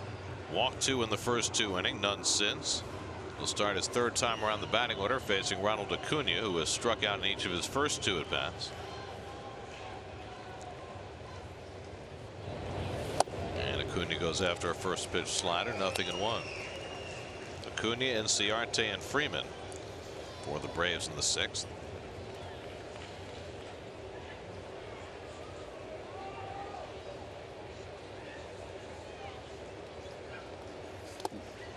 So we witnessed the other side of the 2018 National League Rookie of the Year battle for 4 days. Yeah, that's right. Soto and Acuna, about the same batting average. Acuna's got more home runs. Soto has more RBIs. Acuna's got a higher on base percentage. Soto's got a higher slugging percentage. Who wins? And a foul tip for 1 and 2. How about this, Keith? Because you've seen a lot of young players. Who's going to be the better player? Juan Soto or Acuna Jr.? I think Juan Soto is the better hitter. I think he's got. I don't think he has the power. They're different types of players. They're both phenomenal. Both going to be quality players. But to me, what I've seen of Soto, particularly the last series, Gary, he's a good 2-strike hitter. He's like a line drive hitter, that classic, I think, average hitter. Very disciplined hitter, but Acuna's got more power and more speed. Yes, exactly. So they're all have different facets of their game. One's better here, one's better there. I mean, the patience that Soto shows for a 19-year-old is unbelievable. Yes. I didn't pitch against him early in his career. In the middle of his career, I did. Acuna Jr. is a smaller version of Cesar Cedeno to me. Okay. I think right now Acuna is stronger than Soto. I mean, remember, they're young kids. They're young men. They're going to get stronger. What are they going to be? How are they going to? What's their physique going to be when they're 28? 23 even. I mean, you enter That's a long way away. Yes, and it'll be fun to watch. Well, if I'm.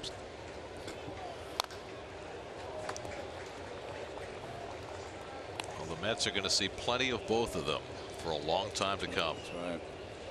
So if there's a way to get them out, it would behoove them to figure it out. Syndergaard so far so good. 7th pitch of this at bat to Acuna. And he hits a 2-hopper to short. Rosario hurries the throw in time to get Acuna 1 away. Let's check in with the studio. Doug Williams has a game break brought to you by your Tri Honda dealers. Doug.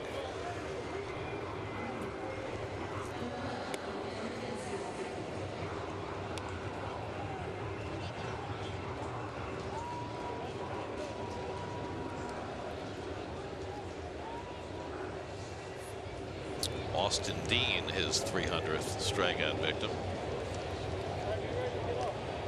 It's not quite as big as Danny Heap. What was he, 5,000? 5,000 for Ryan. I was 3,000 for Seaver. Oh, you were? Yes, I was. Dan Winkler up in the Braves bullpen. Ender Inciarte swings and misses at a changeup, 0-1.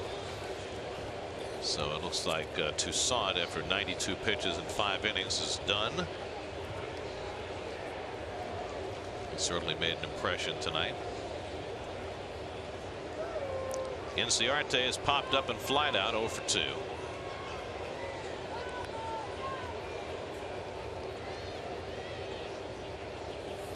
And he lines one into right field, a base hit.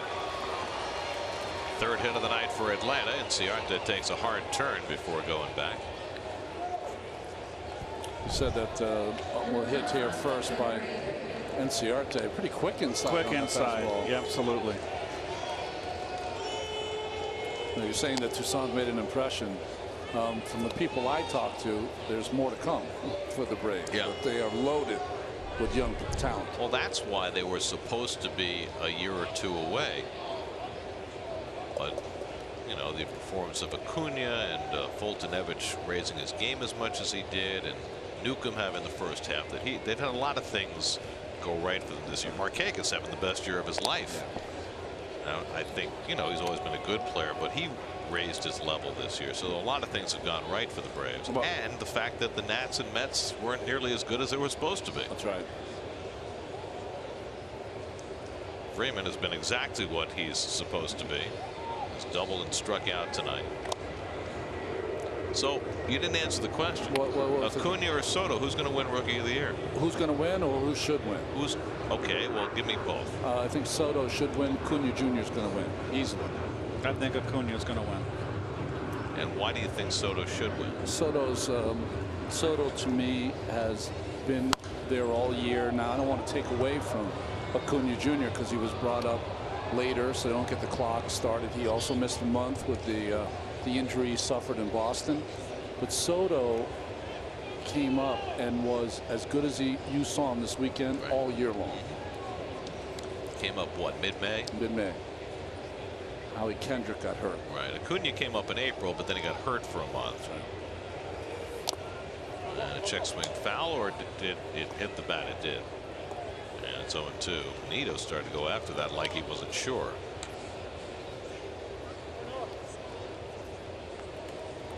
So do you think Acuna gets a boost from the fact that the Braves are going to the postseason? I do. I always believe in that. You know, when I'm looking at the MVP race in the American League, you know, like I know that it's going to be Mookie Betts because he's played for an historic team this year. Do you think that Acuna also gets a boost?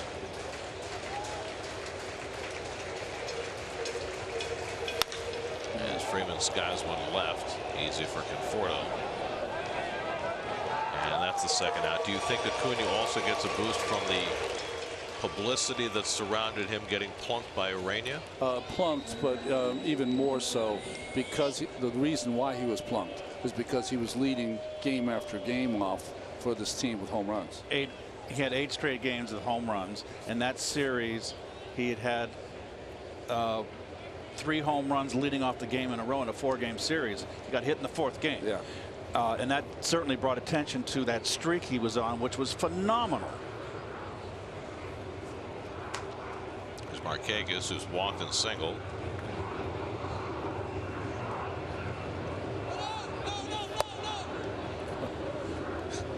Someone yelled that Inciarte was running. And then said, no, no, no.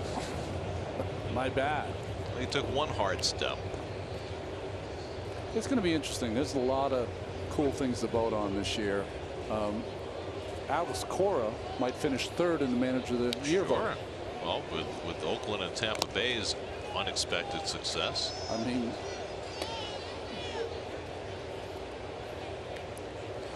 I've heard a lot of interesting talk the last few days, and you can probably speak to this, Ronnie, because you know the American League so well. We've been talking about Blake Snell and Chris Sale for the Cy Young in the American League, but a lot of rumbling about Blake Trinan with an historic season he's having as the Oakland closer. He is having a historic season. I think 8 or 9 times he's pitched 2 innings too. He's been available to them, you know, and kind of how Familia was in his best year with the Mets when he set a record for saves. But Trinan, I mean, has given up close to nothing all season long. He's having one of those Eckersley type years. You know who's come on strong in September? Mr. Verlander in Houston. Well, Corey Kluber too just won his 20th yesterday. But Verlander's numbers, I mean, he's up around 280 in the strikeout department. Syndergaard doing a really good job tonight of keeping track of the running game. It's nice to see. I know he's been working really hard on it, and it's something that doesn't come natural to him, a feel for the running game. But he's working hard, and that's all you can ask. And that move has gotten better, Ronnie. Yeah, it has.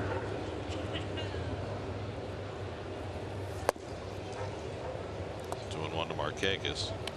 Yeah, I always think, and the Mets did it in Dwight Gooden's day. I think they always, organizations sometimes look at it backwards. Why would you ever think about taking away stuff from a guy?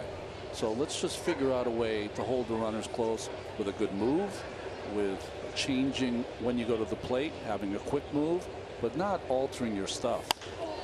Markakis pops one up, and Frazier on the coaching lines puts it away to retire the side. 6 scoreless innings for Noah Syndergaard, and a 2-0 Met lead.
Only 3 hits, but they came consecutively in the 3rd inning. Conforto and Bruce with the RBIs. And the Mets have a 2-0 lead as we go to the bottom of the 6th. Dan Winkler will come on in relief for Atlanta. Todd Frazier leads off for New York. Well, this is where Atlanta is trying to get their bullpen right. Winkler was a big part of their season, but he has struggled down the stretch. His last 6 games, he's given up 8 runs. Frazier flies one out to right, and Markakis eases back. 1 out. Well, it would not be shocking that Winkler hit the wall. I mean, this is a guy who missed basically 4 years. He had Tommy John surgery in 14, missed all of 15.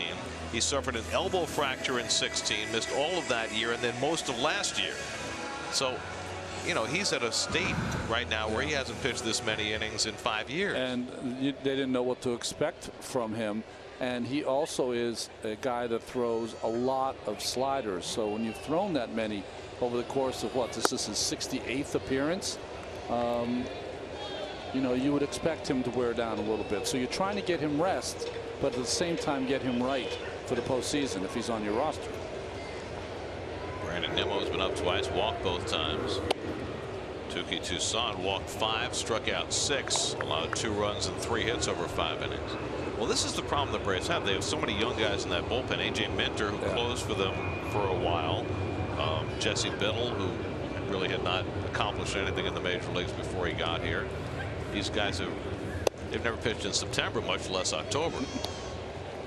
Yeah, they're kind of the no-name mash unit out there of a bullpen, but they have done a fantastic job kind of picking each other up because they had a lot of injuries also.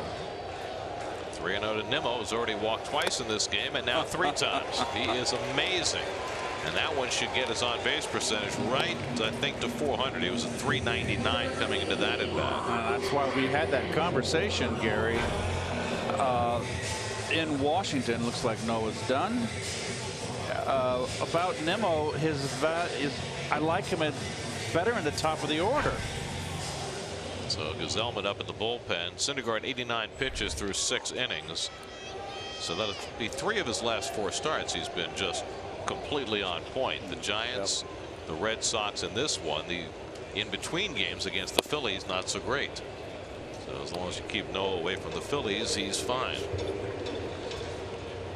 Keith has had a little water problem, flooding problem over there. Call my insurance company.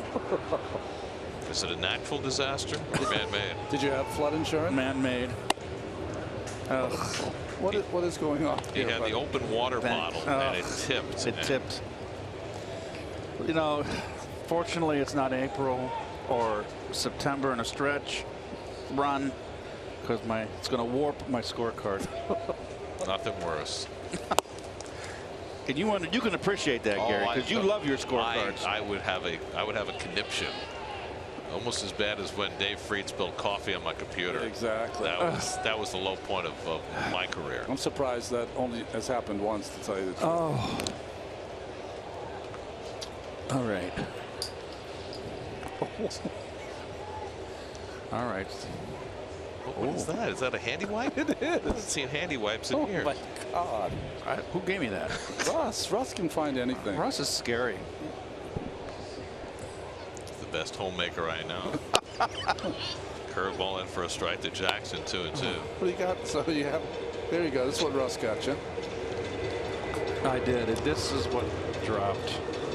As you can see. Why they have caps for those bottles? Well, it was. You can see how much it was full. So that's how much fell out. Oh, okay, we're good.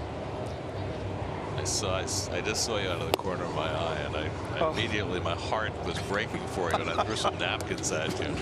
Oh, like I said, it's the last week of the season. Thank goodness. All right. And because I don't love my scorecard as much as you two, I was just enjoying the scene. I mean, Jackson runs, Nimmo runs, and Jackson finds the vacated hole. And the hit and run works to perfection. The Mets have runners at the corner. that just tickles me right there. I'll tell you that. You know I love the hit and run. Look at Nimmo looking back. Beautifully done by Austin. And now you've got first and third. Sacrifice fly, another run.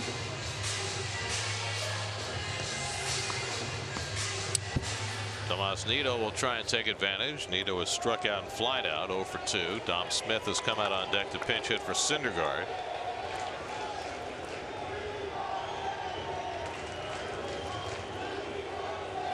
And Nido fouls off the slider, 0-1.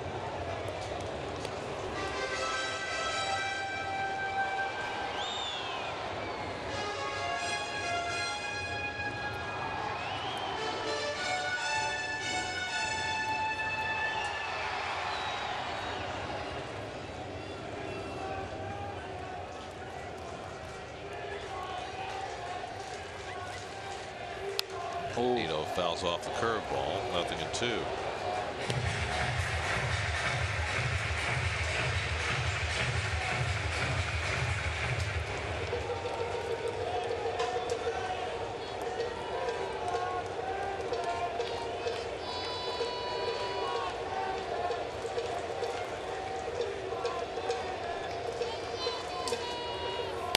And Nido shoots one foul, and the first base umpire, C.B. Buckner, goes flying. So a little tardy.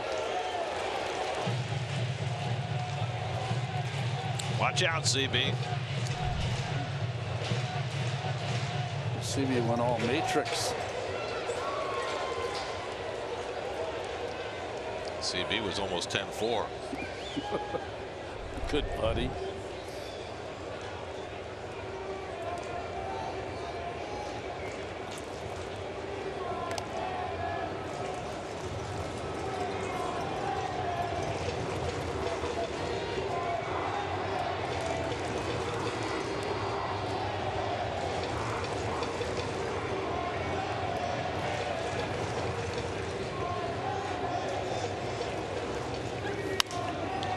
Skies one to center. That should be deep enough to get Nimmo home.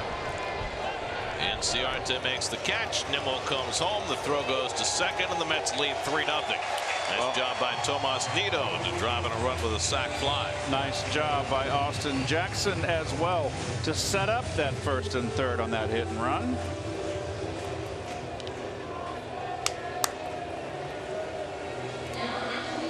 So 2 out, a run in, 3-0 Mets, and now Dom Smith will pinch hit. With the first pinch hitting situation of the homestand, and David Wright having been activated, there was some chance with Dom Smith on deck. We want David. The likelihood is, unless there's a lopsided game in this series against the Braves, David will not pinch hit in this series. Feeling expressed by both John Ricco and Mickey Callaway was, as long as the Braves are playing for something, which they are, David's at-bats will not occur in this series. Now, if he has a pinch hit at bat, it would be Friday against the Marlins before he plays on Saturday. I think that's a wise decision. Now, if you get a lopsided game in this series, that might change the equation a little bit. But David needs 2 or 3 innings head start to prepare himself for a pinch hitting assignment. So it's a little bit complicated. Ball gets behind Suzuki, but not far. 2-1 to Smith. Whether he pinch hits before Saturday or not, Saturday is really what matters. Yeah, I would find it hard. I mean, with you mentioning that, I would find it hard that they would take a chance on hitting him if it jeopardized Saturday. That's lined into right field, a base hit for Smith. Jackson heads for third. Markakis cuts it off. Jackson will be held. Smith to second, slides in safely with a pinch hit double.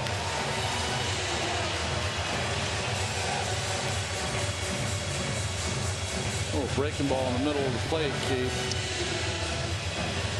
Nice hitting by Dominic. Slider came down arm too far down, Ron. It kind of flattens out.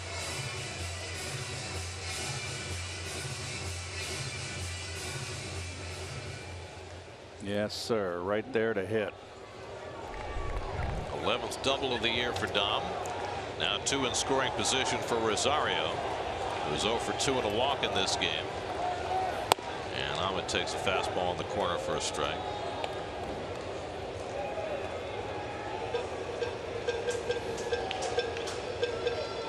So Winkler has been struggling, has given up 2 hits and a walk. He's already surrendered a run. Good cutter that time, and it's 0-2. Purchase your 2019 Mets season ticket package today. Choose from full season, half season, or 20-game plans that include opening day in the Subway Series. Plus, for a limited time, receive an authentic or replica Mets jersey with your purchase. Current season ticket holders, a reminder to renew your plan by this Sunday to take advantage of a full array of Mets amazing perks. Purchase your plan today at Mets.com/ticket plans.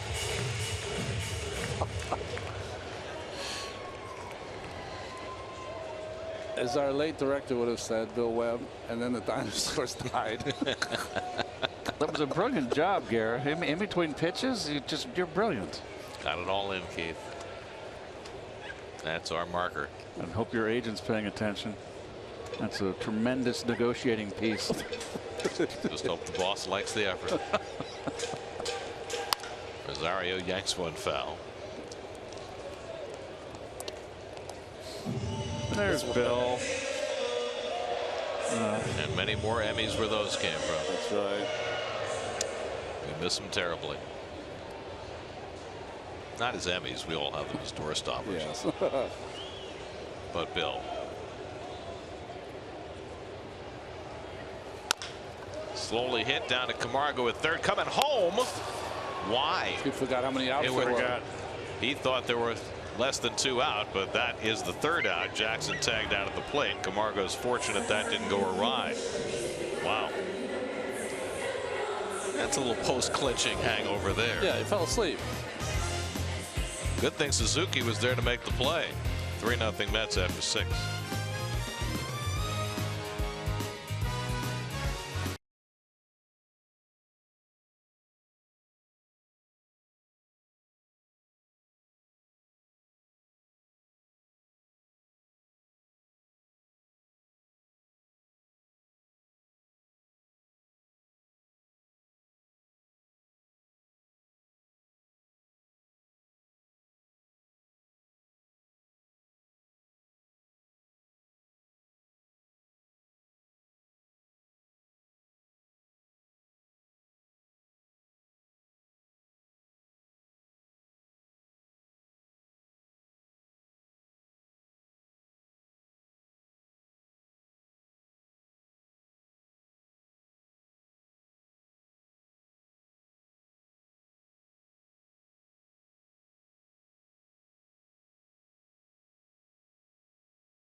Love that view.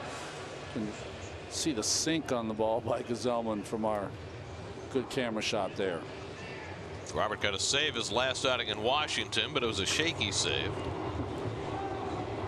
Well, 67 games. We just mentioned Winkler in his 68th game. That's a lot of games to pitch in your first year in the bullpen after being a starter your whole career. Johan Camargo leads off against Gazelman and takes a strike. Syndergaard threw 89 pitches over 6 innings. No runs, 3 hits, 2 walks, 5 strikeouts. And Noah has a chance to do something he's never done before, and that is beat the Atlanta Braves. He has wins over every other National League opponent. Camargo drives one to deep left center. Jackson back near the wall, and it's off the fence. Camargo heads to second, and he stands safely with a leadoff double. So Gazelman is greeted rudely, and Camargo has a double to start the 7th. He needed that double after coming home with the 2 outs. So he was paying attention. Yes. Now, when you're a sinker ball pitcher and you got a guy, a left-hand hitter, a right-hand sinker baller, and you got a left-hand hitter on top of the plate, that poses a problem for your sinker. This one wasn't as close to a home run as Conforto's, but it was pretty close. On a foot.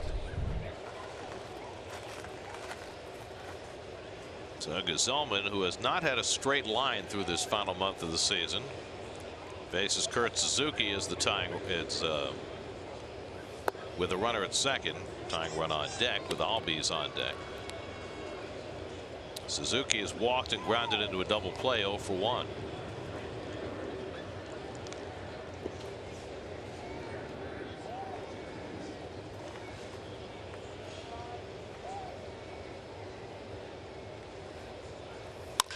Up the middle, and that's going to go through for a base hit. Camargo to third. He's being waved home, but he had already broken it down. He'll score anyway. Well, Camargo's head's not really in this game. Jeez. But he does score on the base hit by Suzuki. And the Braves are on the board for the first time tonight. It's now 3-1. I mean, it's the end of the season. You're trying to get your teammates some ribby. Yes, you got to think of your teammate here. I don't know what he was thinking. He's just coaching. You know? Let's see. Come on, and I look at your coach. Let's go. I mean, Ron Washington was waving him all the way. That was a gift. Pull a rabbit out of your hat. Let's go. Now Ozzie Albies, who's 0 for 2. So he is the tying run at the plate. He takes a curveball inside for ball 1. That's to get the bullpen recranked. Drew Smith, Jerry Blevins, both up. Belated happy birthday to Drew Smith. Turned 25 yesterday. Always good to have your birthday on the off day. Although I think Ronnie's birthday always falls on an off day, or at least a day off. That's right. Pre-planned. When is your birthday? Only the 19th of August, but only in baseball. There's Minter up now. Only in baseball, birthdays are a little melancholy for you because you're getting closer to the, you know. I think they're okay till you get to about 28. Yeah. And then you want to stop celebrating. Unless Doug Rader is your teammate, then you never want to celebrate. Exactly. Read ball 4 if you don't know the reference. Some things you just can't share on the air. Have to read the book.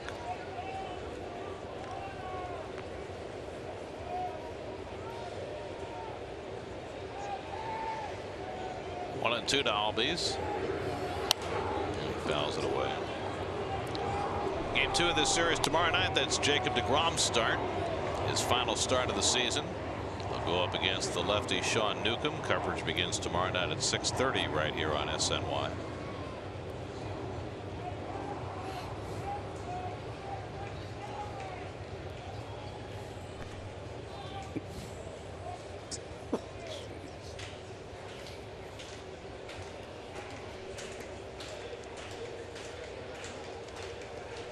They used to say if you made the back page, it doesn't matter. No such thing as bad publicity, Ron. That's what they say. Curveball misses to Albies, 2-2. You want to talk about it? Sure. Okay, so the back page of tomorrow's Daily News. What does it say? Could you read it, Keith? Oh, my darling. Ronnie tells news he's interested in Mets GM job. Ooh. Yes, that's And quite I want to know how I got in the back page with you. Hey, it's always good to be on the back page. Strike 3 called. Albies is out. That's the first out of the inning. So let me ask you, do you actually have interest in being the Mets general manager? I don't. I have 3 jobs. I work for 3 different networks. I don't have time to work as a general manager, nor do I have probably the skills to do it. So, folks, I'll just be here between these two guys for as long as I can do it. But we're happy to be stuck with you, brother. It's always a little chubby there. By the way, folks, I'm in that pack page, but I have nothing to do with that. I wasn't there. I just have one request. Yeah. If somehow it comes to pass that you do become the Mets general manager, okay, yeah, you know, the general manager's booth is right next to ours. yeah, and there are some facilities in there we'd like to be able to share. Is it okay with you if we, you know, we partake of those? I will put a disco in there for our group. Disco? A disco in there. You can do whatever you want to do. Okay. Thank you.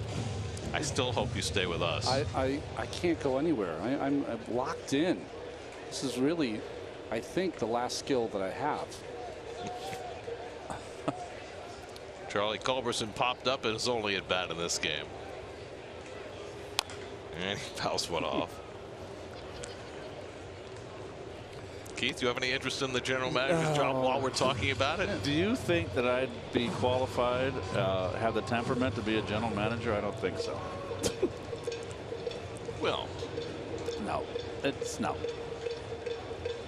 I wouldn't be interested. Okay. Sounds like a blanket denial. I'm very happy right here.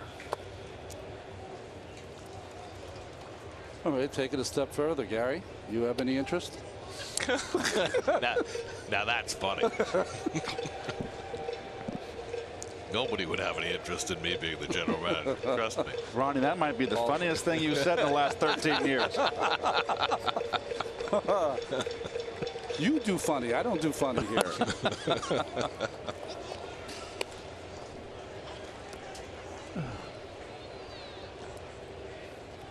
Rio Ruiz is out on deck to pinch hit for the Braves, with the pitcher spot due up next.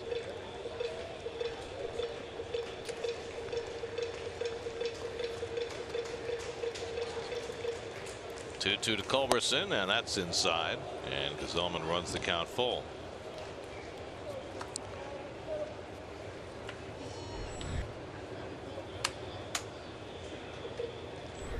Saw him earlier in the year, right, Ruiz?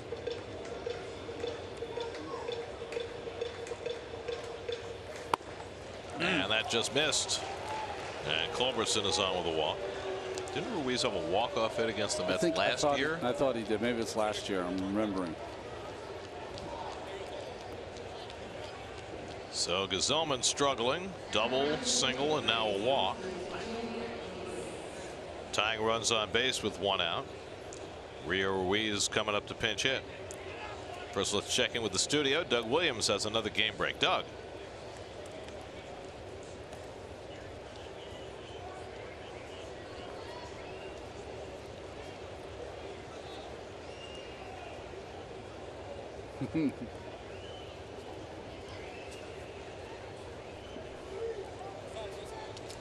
Thanks, Doug. Do you want to be the Mets GM?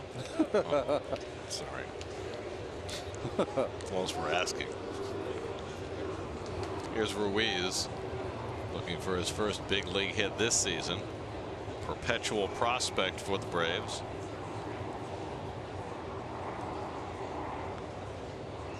First and second and one out. And Ruiz takes off the plate for ball one. We see Ruiz every spring. We're always told he has a chance to make the team, but he's played very little at the big league level. He got his best chance last year, 150 at bats, but he hit just 193. And Nito thought about throwing down to second, but nobody was covering. Nito always wants to throw, just no one really covers for him. He's ready to gun it at all times.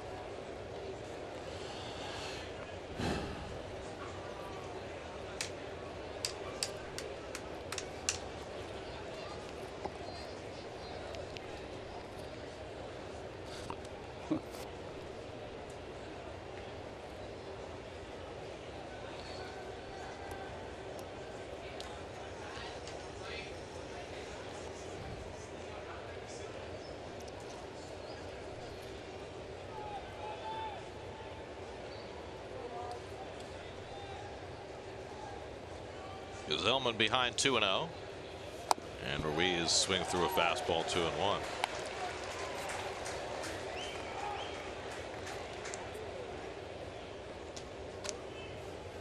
Notice that with Gazelman, and you know, I don't have this on paper. It seems like he's throwing less of his breaking ball as the season has gone on. Up in the zone, and Ruiz fouled it off. Or maybe he just doesn't have a feel for it, or the arm speed for it as we wind down. So Rio Ruiz played high school ball in California with Mets reliever Daniel Zamora. Oh, wow. Bishop Amat High School in La Puente, California. 2-2 coming, and that just missed inside. Full count. So Gazelman throwing a ton of pitches in this 7th inning. His 2nd straight full count. He walked Culberson. Tying runs on base with 1 out. After Syndergaard had put up 6 zeros, Gazelman's already yielded a run and facing further trouble now. Ronald Acuna on deck. 3-2 to Ruiz. And he popped one foul off the third base side. And that'll go out of play.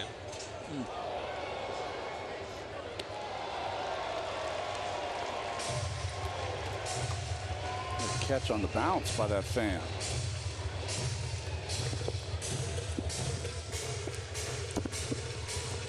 There are souvenirs to be had tonight. Nice job.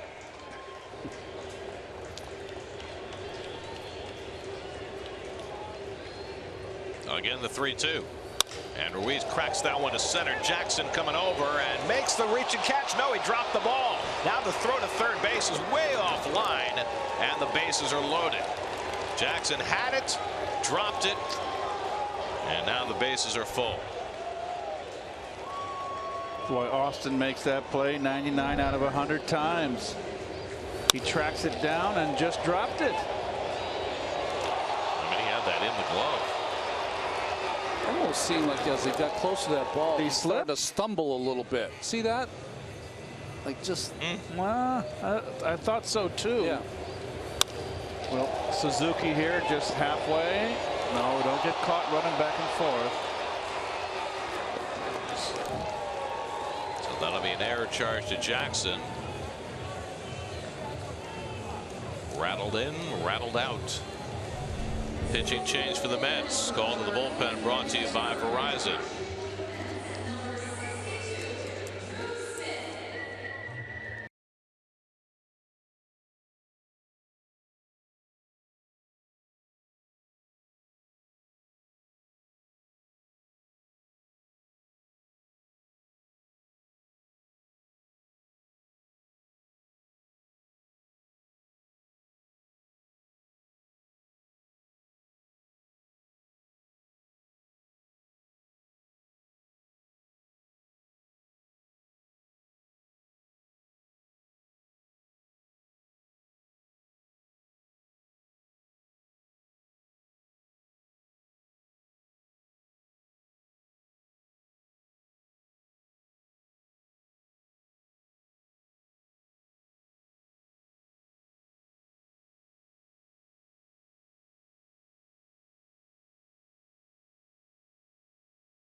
Drew Smith in to pitch to Ronald Acuna with the bases loaded, and misses with a first pitch curveball for ball one. Well, see his numbers on the season, 25th a game.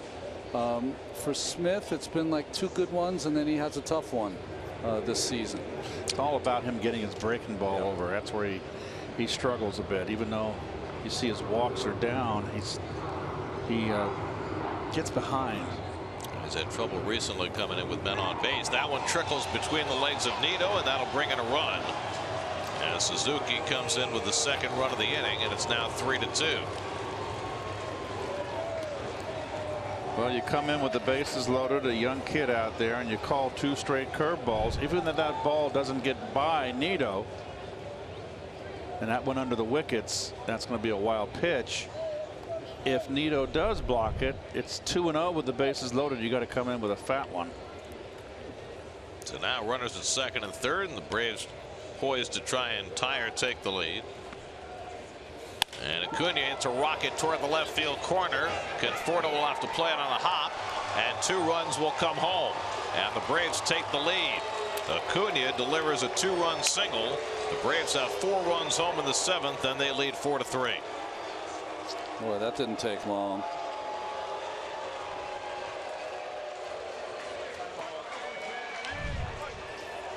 Well, this is why this team won the East. Acuna 0 for 3 coming into that at bat, but boy, oh boy, those are the beautiful 1 for 4s as a hitter. So Smith comes in with the bases loaded. 3 pitches later, all 3 runners have scored. All charged to Gazelman. And now enter Inciarte, who's 1 for 3 tonight.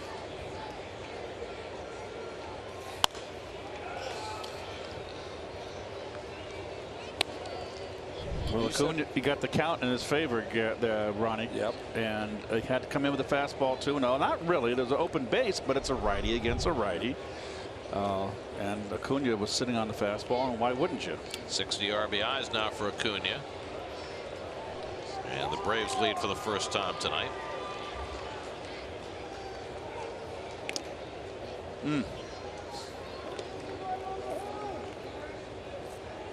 Well, so Gazelman goes a third of an inning, 2 hits, 4 runs, 3 earned, a walk and a strikeout.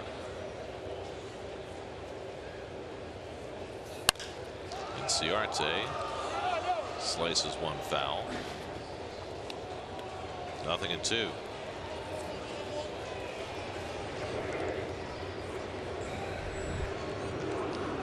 Ray Blevins ready for Freeman and Markakis, who follow Inciarte.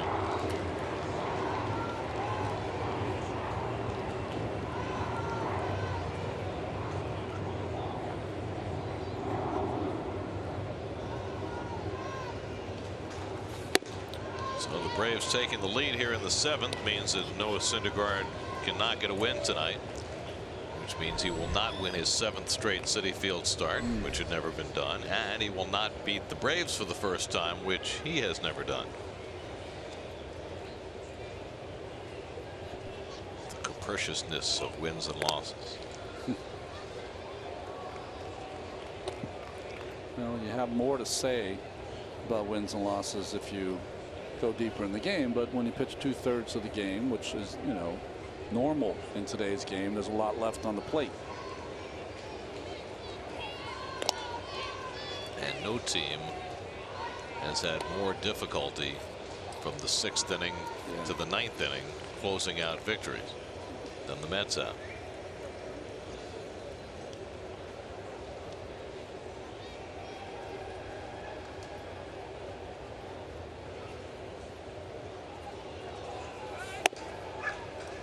Smith was missing his location badly that time.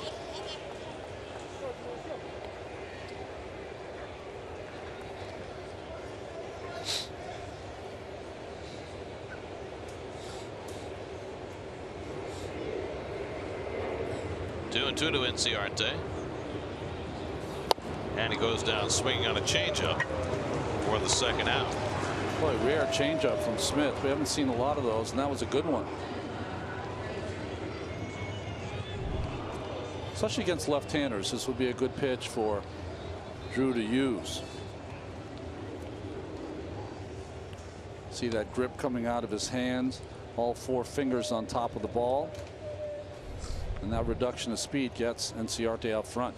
He'll stay in to face Freddie Freeman, who's 1 for 3 on the night. And he shoots 1 foul. Just to expand on what I was talking about before, Yeah. the Mets, when they lead after 6 innings this year, are 52-12. Sounds good, right? Except it's the lowest winning percentage of any National League team leading after 6 innings.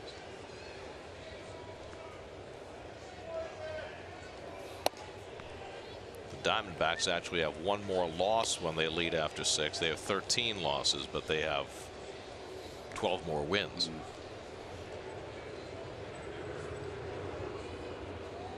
But that's a lot of losses, 12 of them, when you lead after 6 innings. So what is the percentage in the National League? Does it say there what it should be? National League average is Yeah. 873 winning percentage. Okay. The Mets are 813, which is the lowest in the league.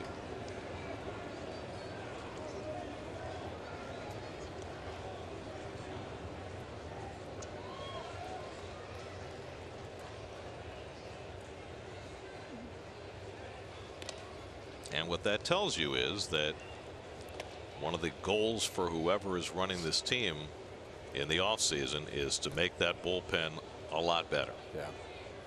Ronnie. Yeah.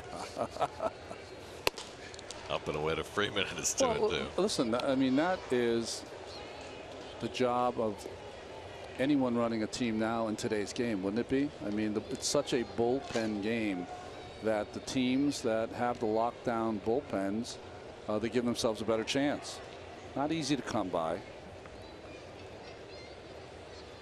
You can assemble as many guys who throw hard, but at some point, you know, they got to make that next step.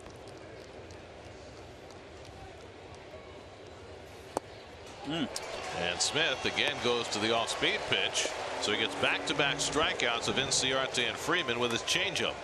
Not a good inning for him, but maybe a lesson learned. 4-3 Braves.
Leading St. Louis 7-4. Jesus Aguilar, what a year. Yep. 34 home runs.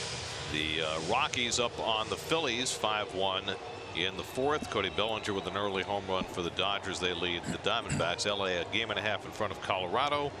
St. Louis a half a game in front of Colorado for the second wild card.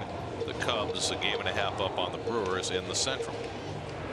A.J. Minter on to pitch for the Braves as we go to the bottom of the 7th. And a drag bunt attempt by McNeil, but right back to Minter, who makes the play. 1 pitch and 1 out. See Minter's numbers He really has been the young lefty to emerge out of that bullpen. He has been really outstanding all season long. 15 out of 17 save opportunities. He's got a good fastball, breaking ball, and good cutter, late cutter. So 1 out and nobody on now. Michael Conforto. Michael has walked and driven in a run with a single. 1 for 2 on the night. Another pennant race note. The Astros beat the Blue Jays tonight 4-1 behind Josh James.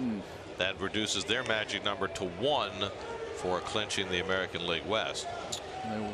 So if Oakland loses tonight, Houston clinches the West. 100th win of the season for the Stros.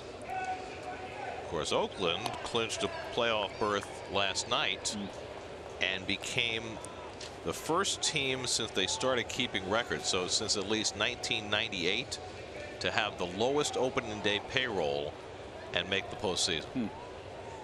They had a $66 million payroll on opening day. Conforto finds the open hole, and he's got his second hit of the night. Nobody playing in that area. And the Mets get the tying run aboard.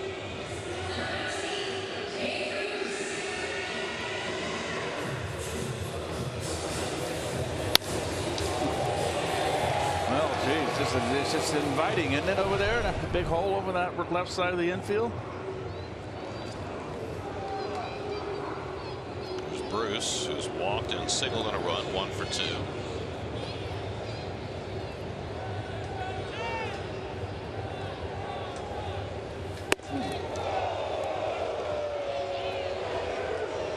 Who's that scared more, Bruce or Suzuki? Or Conroy. Suzuki looked like he was bailing out as much as Bruce was trying to catch that ball.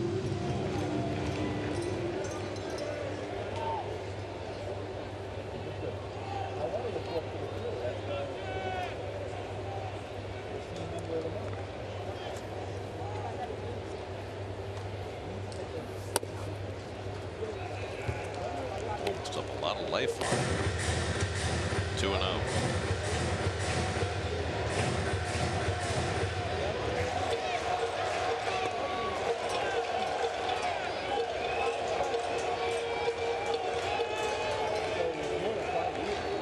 Pitcher behind 2-0. And now 3-0. Pitcher's done some closing for the Braves this year, but like so many of their younger pitchers, he has struggled late in the season. Todd Frazier on deck.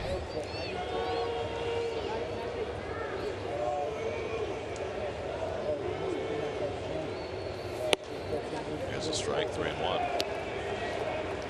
Enters 25 out of Texas A&M. Second round pick by the Braves 3 years ago.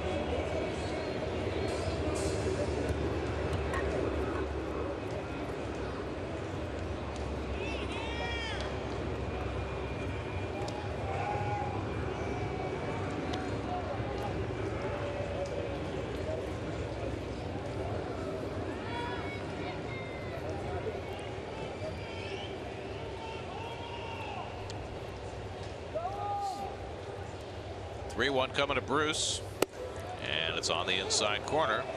Cutter came back over, and it's 3-2.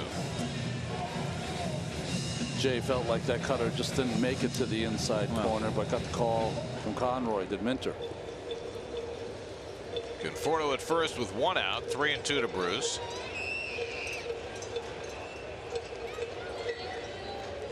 Not running, and he strikes out on the cutter for the second out. He does have a lot of movement on that ball, Keith. He's a little side armor, up 3/4, but he's got that hard cutter. I think it's more of a slider, really.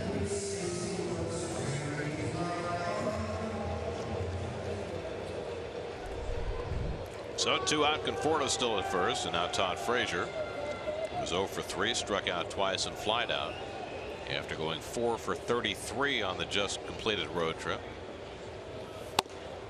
And he takes a fastball for a strike. Touki Toussaint went 5 innings, allowed 2 runs, 3 hits, walked 5. Dan Winkler worked an inning, allowed a run on 2 hits, but he's now pitcher of record on the long side for the Braves. Capriciousness of wins and losses. Right.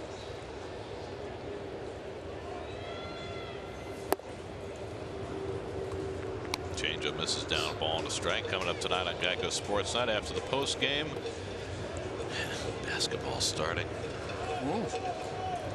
David Wright back on the active roster, and we'll have all the MLB playoff picture, and results, and predictions. Knicks still practice up in Westchester County. I'm told they practice in Greenberg. Okay. I didn't know that, but somebody told me. Who would know that? Somebody who lives up near Greenberg. 2-2 to Frazier.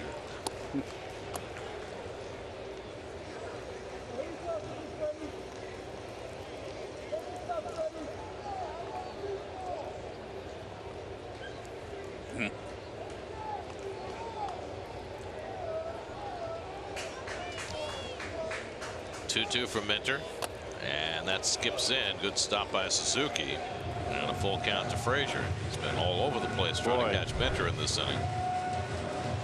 You just can't get a beat on this left-hander because he's just up and down and in and out. I don't know how he caught that ball without turning his glove the other way. I know he backhanded it.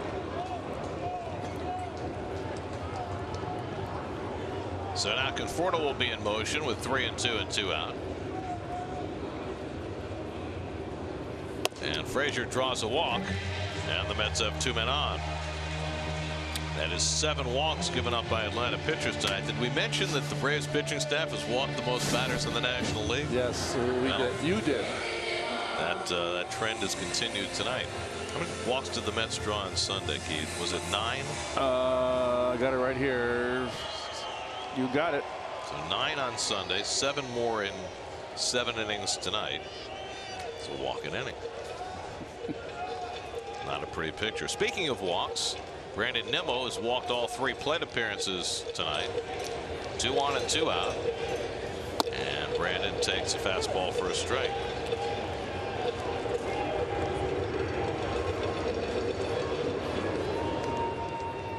Nimmo's 1 for 3 against Minter. Conforto carries the tying run at second. Frazier at first with 2 out.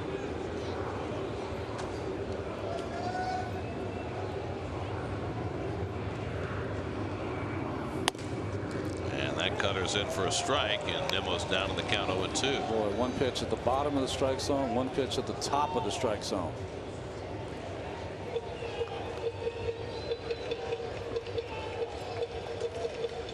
Braves have a right-hander, Chad Sabatka, up in the bullpen now.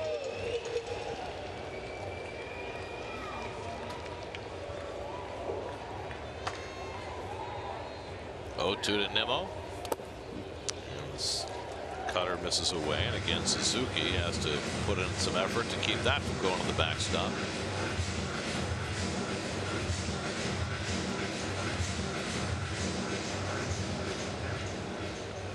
It's been 19 hard to hit and hard to catch pitches from A.J. Minter.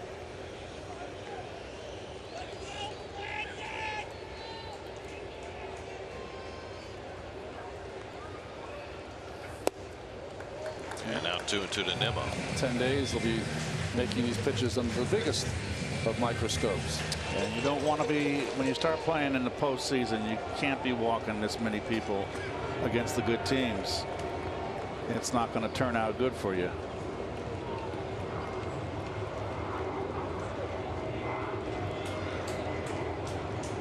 Two out, 2 on, 2-2 to Nimmo. Culberson is there, has to run to the bag and beats Frazier there. Frazier didn't bother sliding, and that retires the side. That's leave 2. It's 4-3 Atlanta.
last Thursday's brutal loss against the Browns, plus how the Jets offense can rebound against a tough Jaguars defense.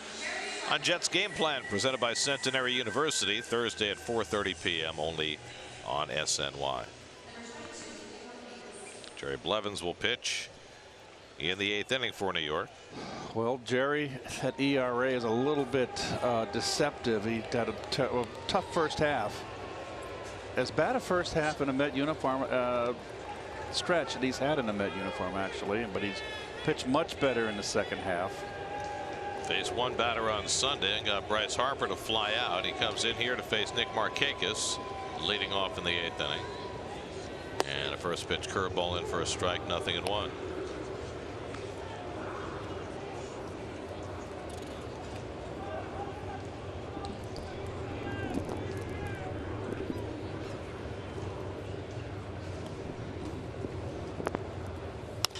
And Markakis lifts one to center. Jackson easing back. This one he catches, 1 out. Well, last inning, Drew Smith stayed in to face Freddie Freeman, but Blevins brought in to face Markakis, and you can see from the career numbers why. Yes. And Freddie hitting also 300 this year against left-handers. 324 coming into, I'm sorry, 310 to be exact. There's Johan Camargo turning around about right-handed, and he takes a curveball outside. Camargo a little higher average and a little more power from the right side.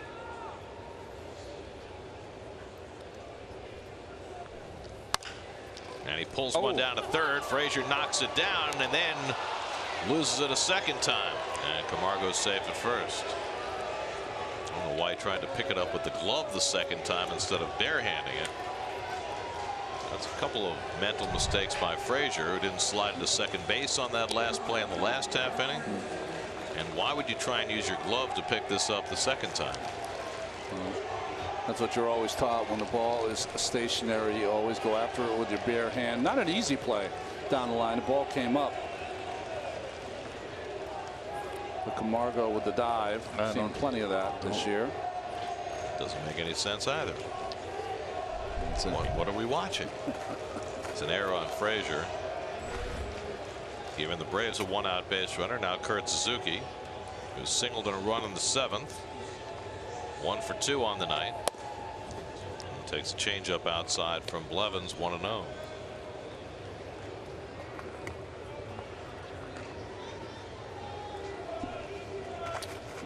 Well, that National League Central will make it a lot more interesting tonight, with the Pirates leading the Cubs 4-0 in the 5th behind Chris Archer. And the Brewers up on the Cardinals 7-4 in the 6th. If that stands up, then Chicago's lead will be down to a half game over Milwaukee at the end of the night.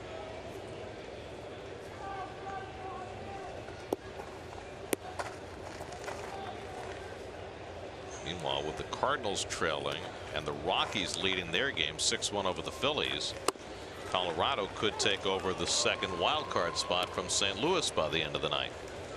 So a lot of moving parts.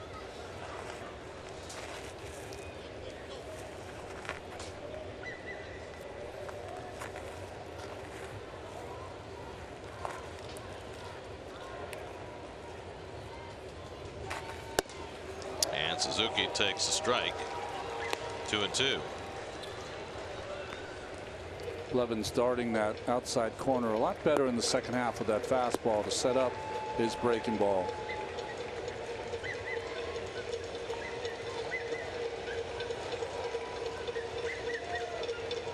Two coming.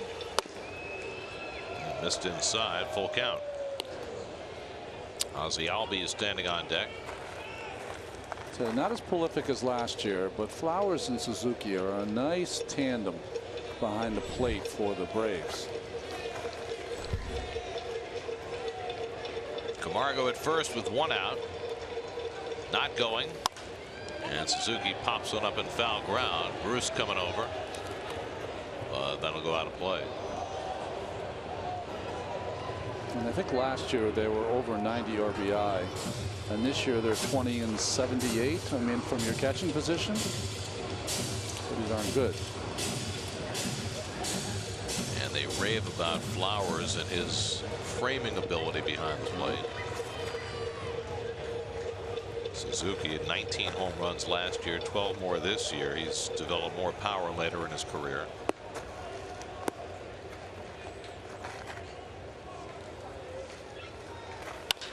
And he cranks this one to deep left field. Conforto goes back and can't make the catch. To third base goes Camargo. He's being waved around and he'll score. It's a double for Kurt Suzuki. And the Braves now lead 5-3. Second RBI of the night for Suzuki. Conforto went flying by, hoping to make a miraculous catch, but he really had no chance. Just out of his reach, line drive into the gap. Costly error by Frazier, an insurance run for the Braves, who are playing for home field advantage. I would assume whoever wins the West. That's up in the air with the Dodgers and Colorado. We've been talking about that. Very interesting picture in the National League. So the Mets, who once had a 3-0 lead, now find themselves down by a deuce. And here's Albies, who's 0 for 3.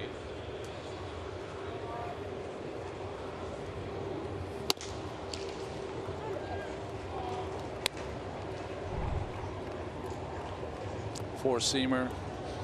I said before, he has been darting it better. This one just up, more of the middle, and Suzuki didn't miss it. Yeah, more of the middle. Didn't have any sink.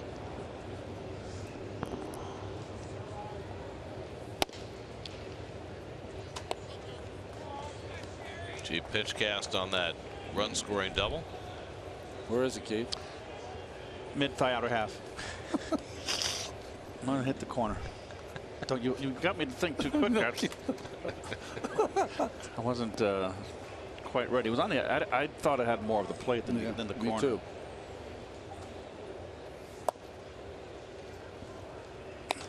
Two balls and a strike to Albies with Charlie Culberson on deck.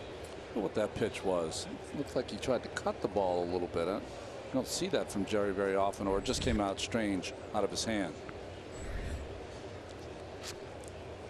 It's been a struggle for the Mets bullpen after Syndergaard went 6 scoreless innings.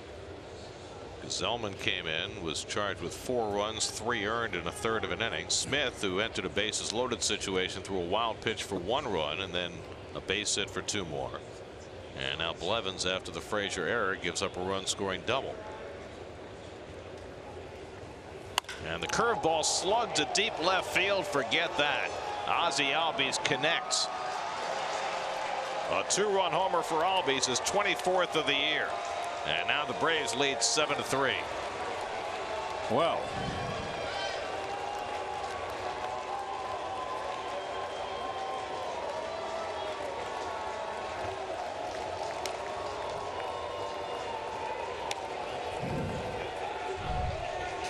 No doubt about this. Oh, the breaking ball just stayed flat and over the inner half, and you saw Jerry's expression there, and he knew it right away that that ball was adios amigo.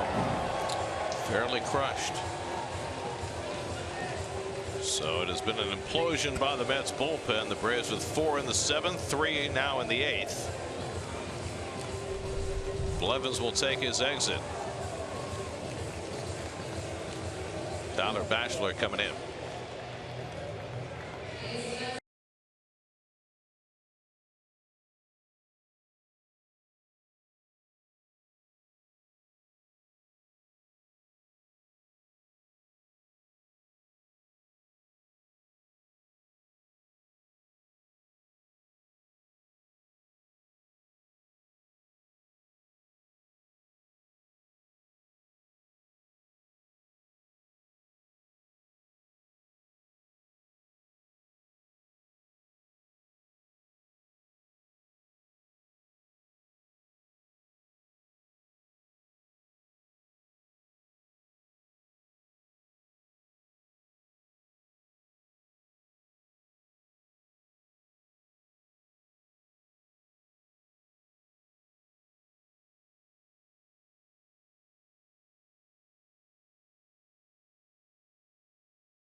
Tyler Bachelor, the next Met reliever. Pitching a little better of late. 16 punch-outs in his last 9 1/3 innings for Bachelor. Charlie Culberson takes a strike. Culberson is third at bat after taking over for Dansby Swanson, who left with hand soreness after his second inning at bat. And he has to vacate on a curveball that stayed up and in. Ball and a strike.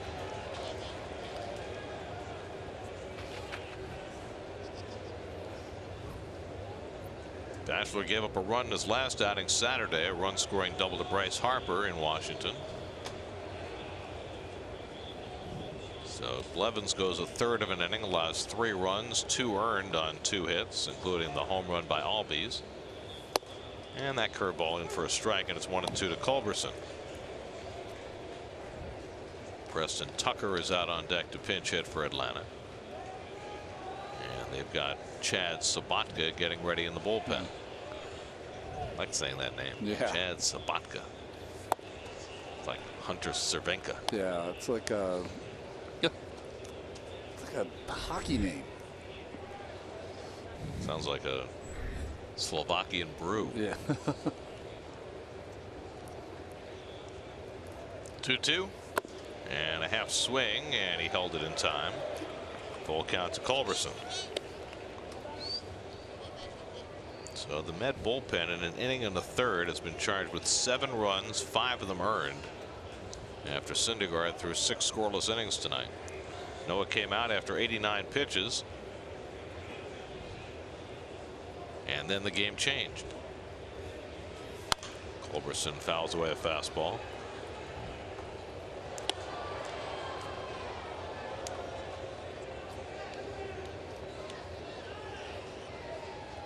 So that means the only 2 Met pitchers who have won 7 or more consecutive home starts in a season: Dwight Gooden in '84, 9 in a row. Tom Seaver in '69, 8 in a row. Grounded toward the hole, and a great smother by Rosario, but no chance to throw out Culberson. And that's the 3rd consecutive Atlanta hit. Well, nice effort by Rosario, and wisely just didn't make an attempt to throw out Culberson.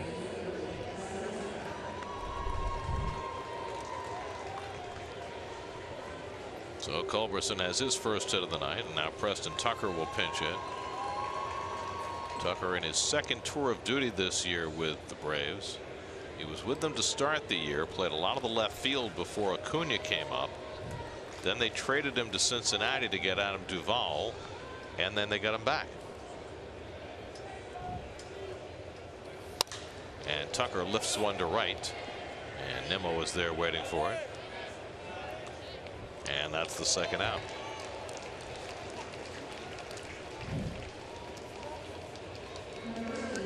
So 2 away. Culberson still at first, and now Acuna, who had the go-ahead hit in the 7th. Mets were still clinging to a 3-2 lead when Acuna drilled a base hit to left to drive in the tying and go-ahead runs against Drew Smith.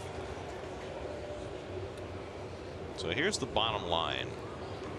Mets are a team that is very starting pitcher centric. And this year the Mets starters ERA is 3.67. Their relievers ERA is 5.04. So, and remember that sometimes relievers don't get charged with runs that go against starters' records because of runners they inherit. So when the split is that big, it's actually even bigger. Yeah. So the question is, if you look at this Mets bullpen right now and think about next year, who are the keepers? And where do they have to make improvement, and how do you go about making those improvements? Do you go to the top of the market for a free agent closer, the Craig Kimbrell type? Yeah. Or do you go in some other direction?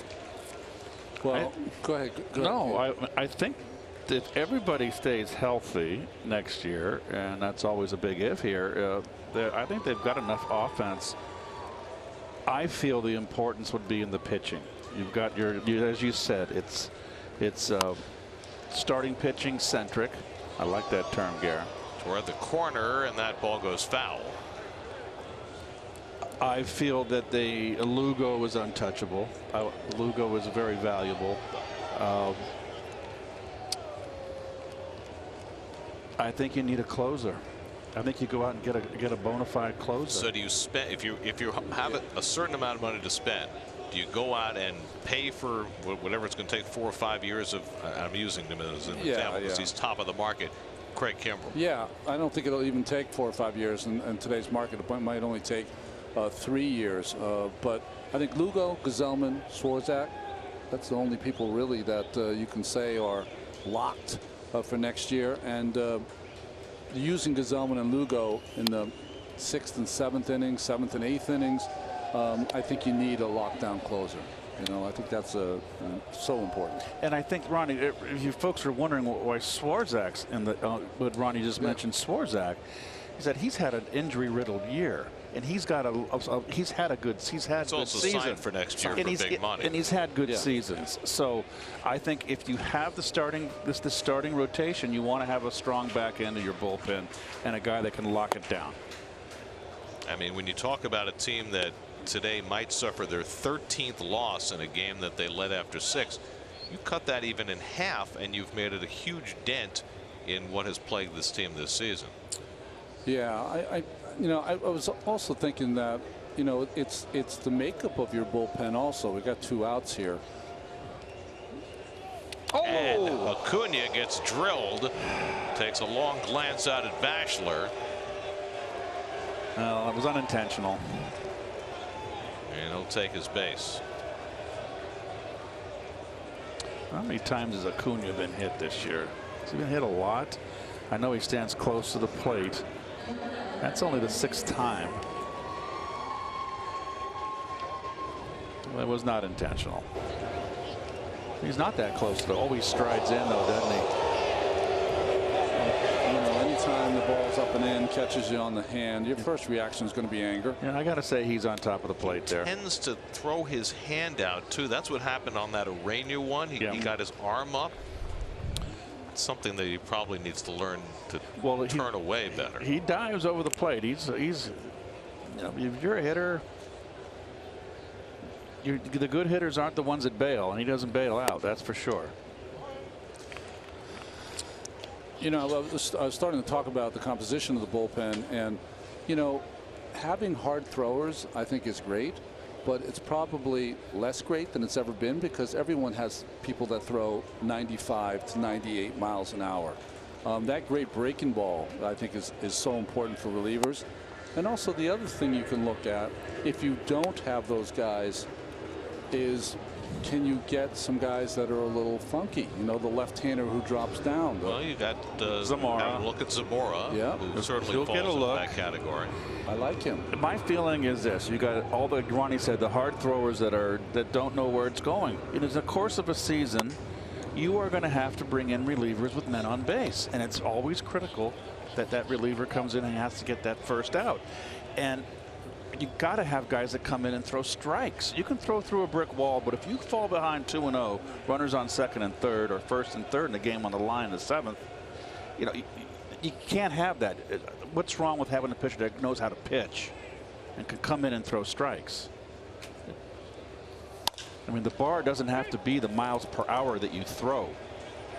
Inciarte flies one to Conforto, and that finally puts the brakes on the inning, but not before 3 more runs score for the Braves, 2 of them on an Ozzie Albies home run. 7-3 Atlanta.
Keith and Ron decide to branch out and take on the rest of the entertainment establishment on an all-new episode of the SNY.TV digital series, The Amazing Life, presented by Coca-Cola. Watch it now at SNY.TV/Coca-Cola. Well, I haven't even seen that. Neither have I. I look like Sammy Hagar. Look like you have a mop on your head. Chad Sabatka, who's had a nice late season run for the Braves, comes in. See his numbers. His last 8 appearances, he hasn't even given up a hit. So first batter faced, numbers, strikeout numbers, walks, as all Braves pitchers have had a little problem this year. And the slider misses to Austin Jackson, 1-1. Jackson had a hit and run single in the 6th inning. Tomas Nido on deck, and then the pitcher's spot.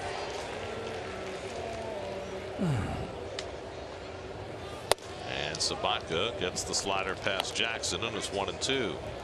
Chad Sabatka, 25 years old, 4th-round pick by the Braves 4 years ago out of University of South Carolina Upstate. Used to be known as USC Spartanburg. Jackson strikes out. And those are my old haunts. Yeah. I was actually the voice of the USCS Rifles back in the mid-'80s. Wow. NAIA champions. Basketball. Yeah. How many people will come to the games? 1,000. Yeah, that's not bad. Nice little gym. You were a big draw here. No, they would do anything to avoid having to listen to me. Tomas Nido had a sacrifice fly his last time up. Fans are chanting again because they want David Wright to pinch hit. Kevin Plawecki's out on deck.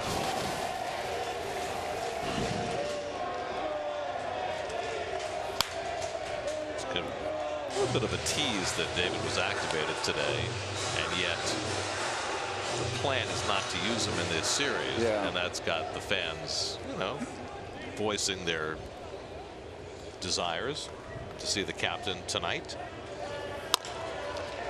Big hop to the third baseman Camargo, and he throws out Nido, 2 out. I think it's all the folks who weren't able to get a ticket to Saturday, hoping that they could get their shot first, seeing David back in the batter's box. Now Kevin Plawecki will pinch hit. Well, fans aren't happy.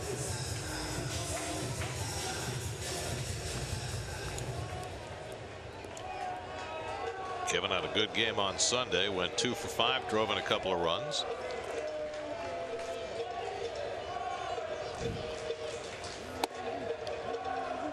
And Sabatka pours a fastball in for a strike. So Sabatka, in just a dozen big league games, has all of a sudden insinuated himself deeply into the Braves' postseason plans, with some of their other young relievers struggling down the stretch. And certainly it's not unprecedented that a young reliever get thrust deep into the action in the postseason. Big, tall right-hander with a good, hard slider. I mean, you think of guys like Francisco Rodriguez in 2002. That's strike 3, but it gets away. And the throw to first is not in time, and Plawecki reaches safely. So it's a strikeout wild pitch, and the inning continues.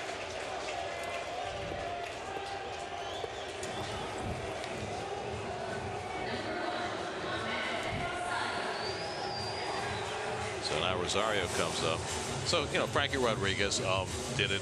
I think he had 5 innings under his belt and then became a postseason star with the Angels. That's right. Think about David Price with the Rays in 2008. Finnegan with the Royals. Brandon Finnegan. Yeah, in 2014 would have been, right? Yeah. I mean, did he come straight from college? Yeah. I think he did. Here's Rosario, who's 0 for 3 and a walk. So, you know, if Sabatka, after a minimal regular season in his rookie year, winds up playing a big role for the Braves in the postseason, it's not like that would be unprecedented.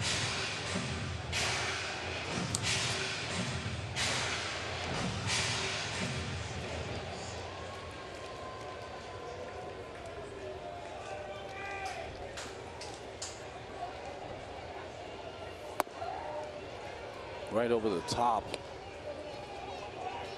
Over the top at 6'7". That's right. That's quite the downward plane.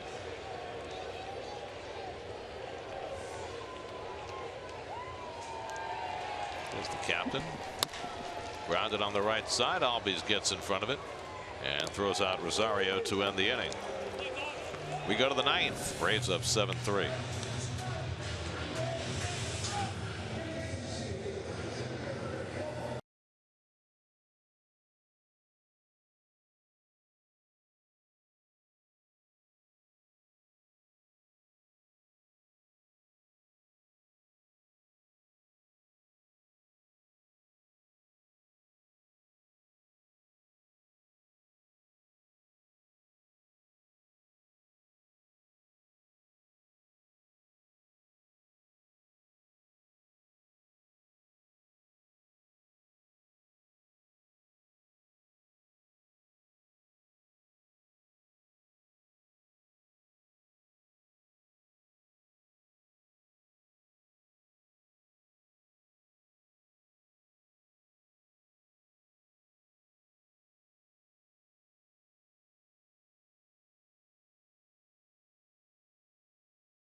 All right, gentlemen, we'll check in with you in a bit. Right now, it's the top of the ninth. Jacob Raymond to face Freddie Freeman.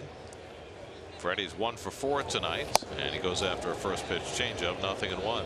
In his last appearance, Raymond was very good. A couple of hits, a couple of strikeouts, and 2 innings of work in that extra inning game against the Nationals. And Freeman fouls one back, and it's 0-2. Nick Markakis on deck, then Johan Camargo against Raymond in the ninth, trying to fare better than the rest of the Mets bullpen core. 2 innings of relief, 7 runs, 5 earned against Gazelman, Smith, Blevins, and Bachelor. And Freddie lines one to right. Nimmo coming on, diving and making the catch. Nice. Brandon Nimmo got a good jump coming in on that ball and takes a base hit away from Freeman. 1 out. Beautiful play by Brandon on a sinking line drive.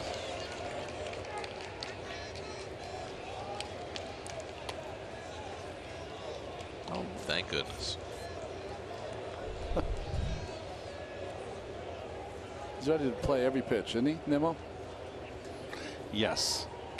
Yes, he is. Doesn't matter what the score is, what time of the game is. No doubt. Always ready. Here's Nick Markakis, 1 for 3 and a walk, and takes a fastball away. Arodys Vizcaíno is up in the Braves bullpen. He's recently re-emerged as the top closing option for Brian Snitker. 1-1 to Markakis.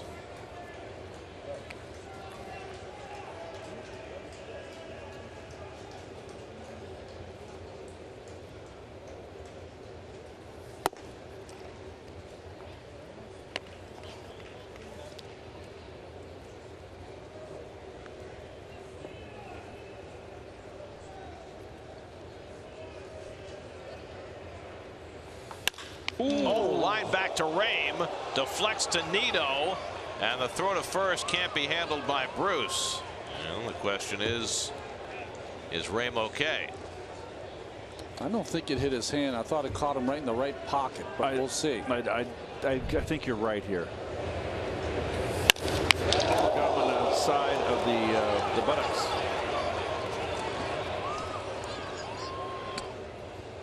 And this is a bullet off the bat of Markakis.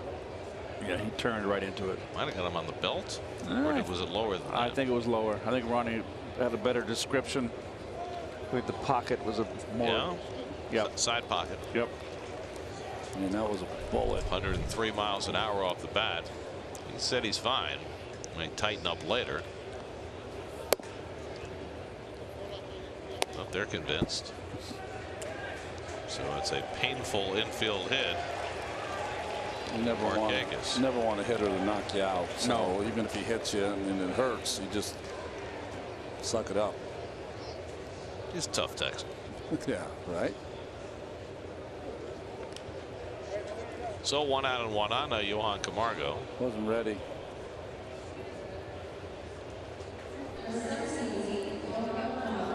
He's had an interesting game. He's had a couple of times when he hasn't quite been paying attention. He's been out to lunch tonight. He had the 2-out play where he threw home instead of to first base. He had the play where he scored from second but slowed up going into third when he was being waved all the way. But he scored 2 runs tonight. He's 1 for 4. And he takes a fastball for a strike from Rame. When you watch him from the left side, does he look at all like David Justice in the box? Yes, I know exactly what you mean. A little bit, yes. Yeah. Popped up. Rosario out. Conforto in, and it's Conforto putting it away for the second out. New York Mets baseball on SNY is brought to you by Fios, the best way to watch your Mets all season long. Get the 100% fiber optic network. Visit getfios.com.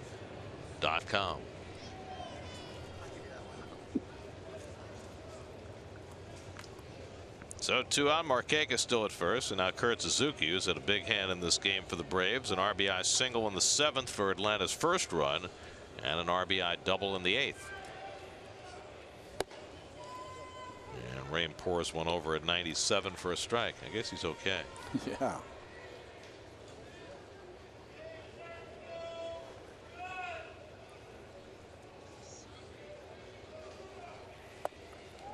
And now a quick message from Citi. Think fast.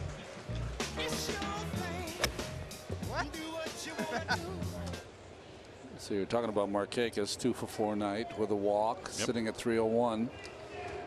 He definitely, it's been a long season. You want to hit 300.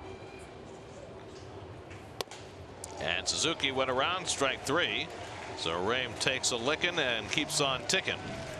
We go to the bottom of the 9th, 7-3 Atlanta.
Yes, you did. Swear to God. I swear to God. Cross your heart. I swear to God. Oh my God! Can you believe it? No. You won. You're gonna be a television. Yes. Yes, next Wednesday. You're going to be with Keith and Ron and Kevin. Oh my God! You did it. You won. You won.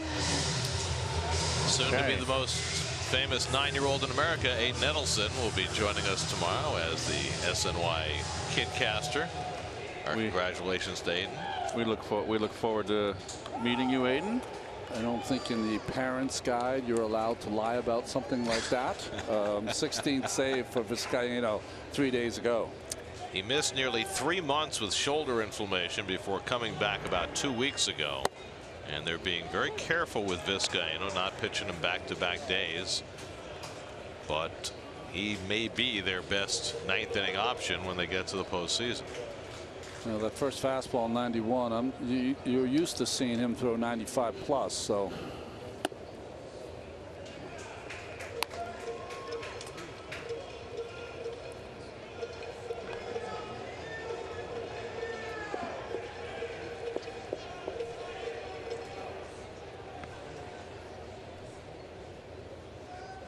Jeff McNeil 1 for 4 tonight on a base hit, scored a run back in the third. Mets built a 3-0 lead before the Braves rallied late. And McNeil pops one a mile high. And Albies waits for it to come down. One hand, one out. And now time for T-Mobile, built for baseball, brought to you by T-Mobile. Mets had a 1-run lead in the 7th before Ronald Acuna happened. Yeah, Drew Smith got to a 2-0 count, as Keith was documenting, on 2 breaking balls. Had to come in with the fastball, and Acuna didn't hit it on the nose, but got it good enough. Drove in the tying and go-ahead run. The Braves have tacked on 3 more and lead 7-3. 1 out and nobody on. Now Michael Conforto's had another good night, 2 for 3 and a walk. He's driven in a run. And Vizcaino gets his fastball in for a strike.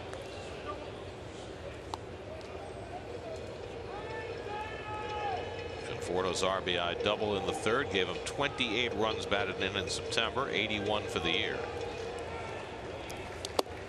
Vizcaino bounces his slider. What a pick. He's laughing. What was that?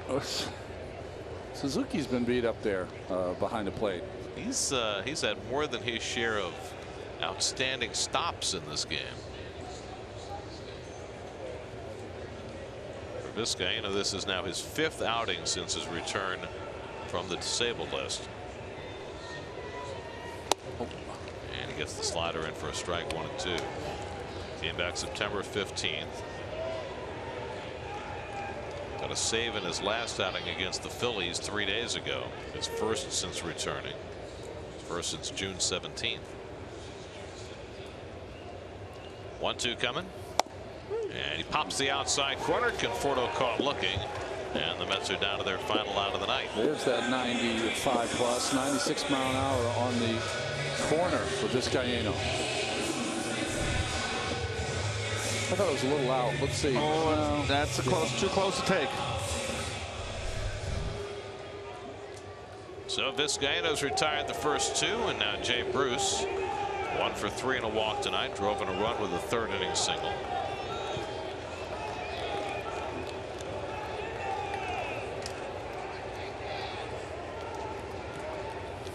And Bruce pops the first pitch up. Camargo waits for it. And the Braves rally to win the opening game of this series. Their 6th straight win.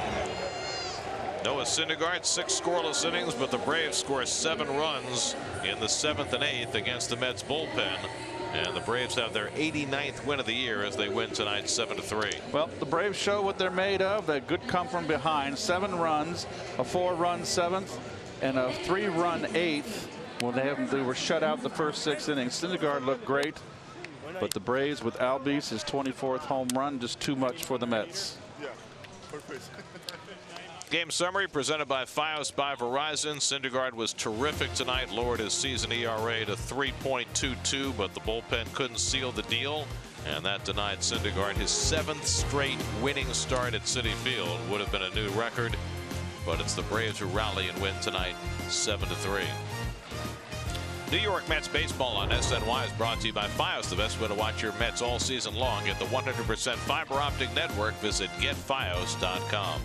By your Mercedes-Benz Tri-State dealers, Mercedes-Benz, the best or nothing. By Altice One, enjoy the ultimate viewing experience with Altice One, only from Optimum. And by Budweiser, the legendary lager for legendary moments. Final score tonight, the Braves 7, the Mets 3. Game 2 of this series tomorrow night. Jacob deGrom's final start of 2018 as he tries to steal the Cy Young deal. Our coverage begins at 6:30 tomorrow night right here on SNY. Now for Keith Hernandez, Ron Darling, Steve Gelbs, and our entire SNY crew, I'm Gary Cohen at Citi Field. Time for WV Mason post-game live. Let's join Gary Apple, Nelson Figueroa, and Todd Seal in the studio. Guys?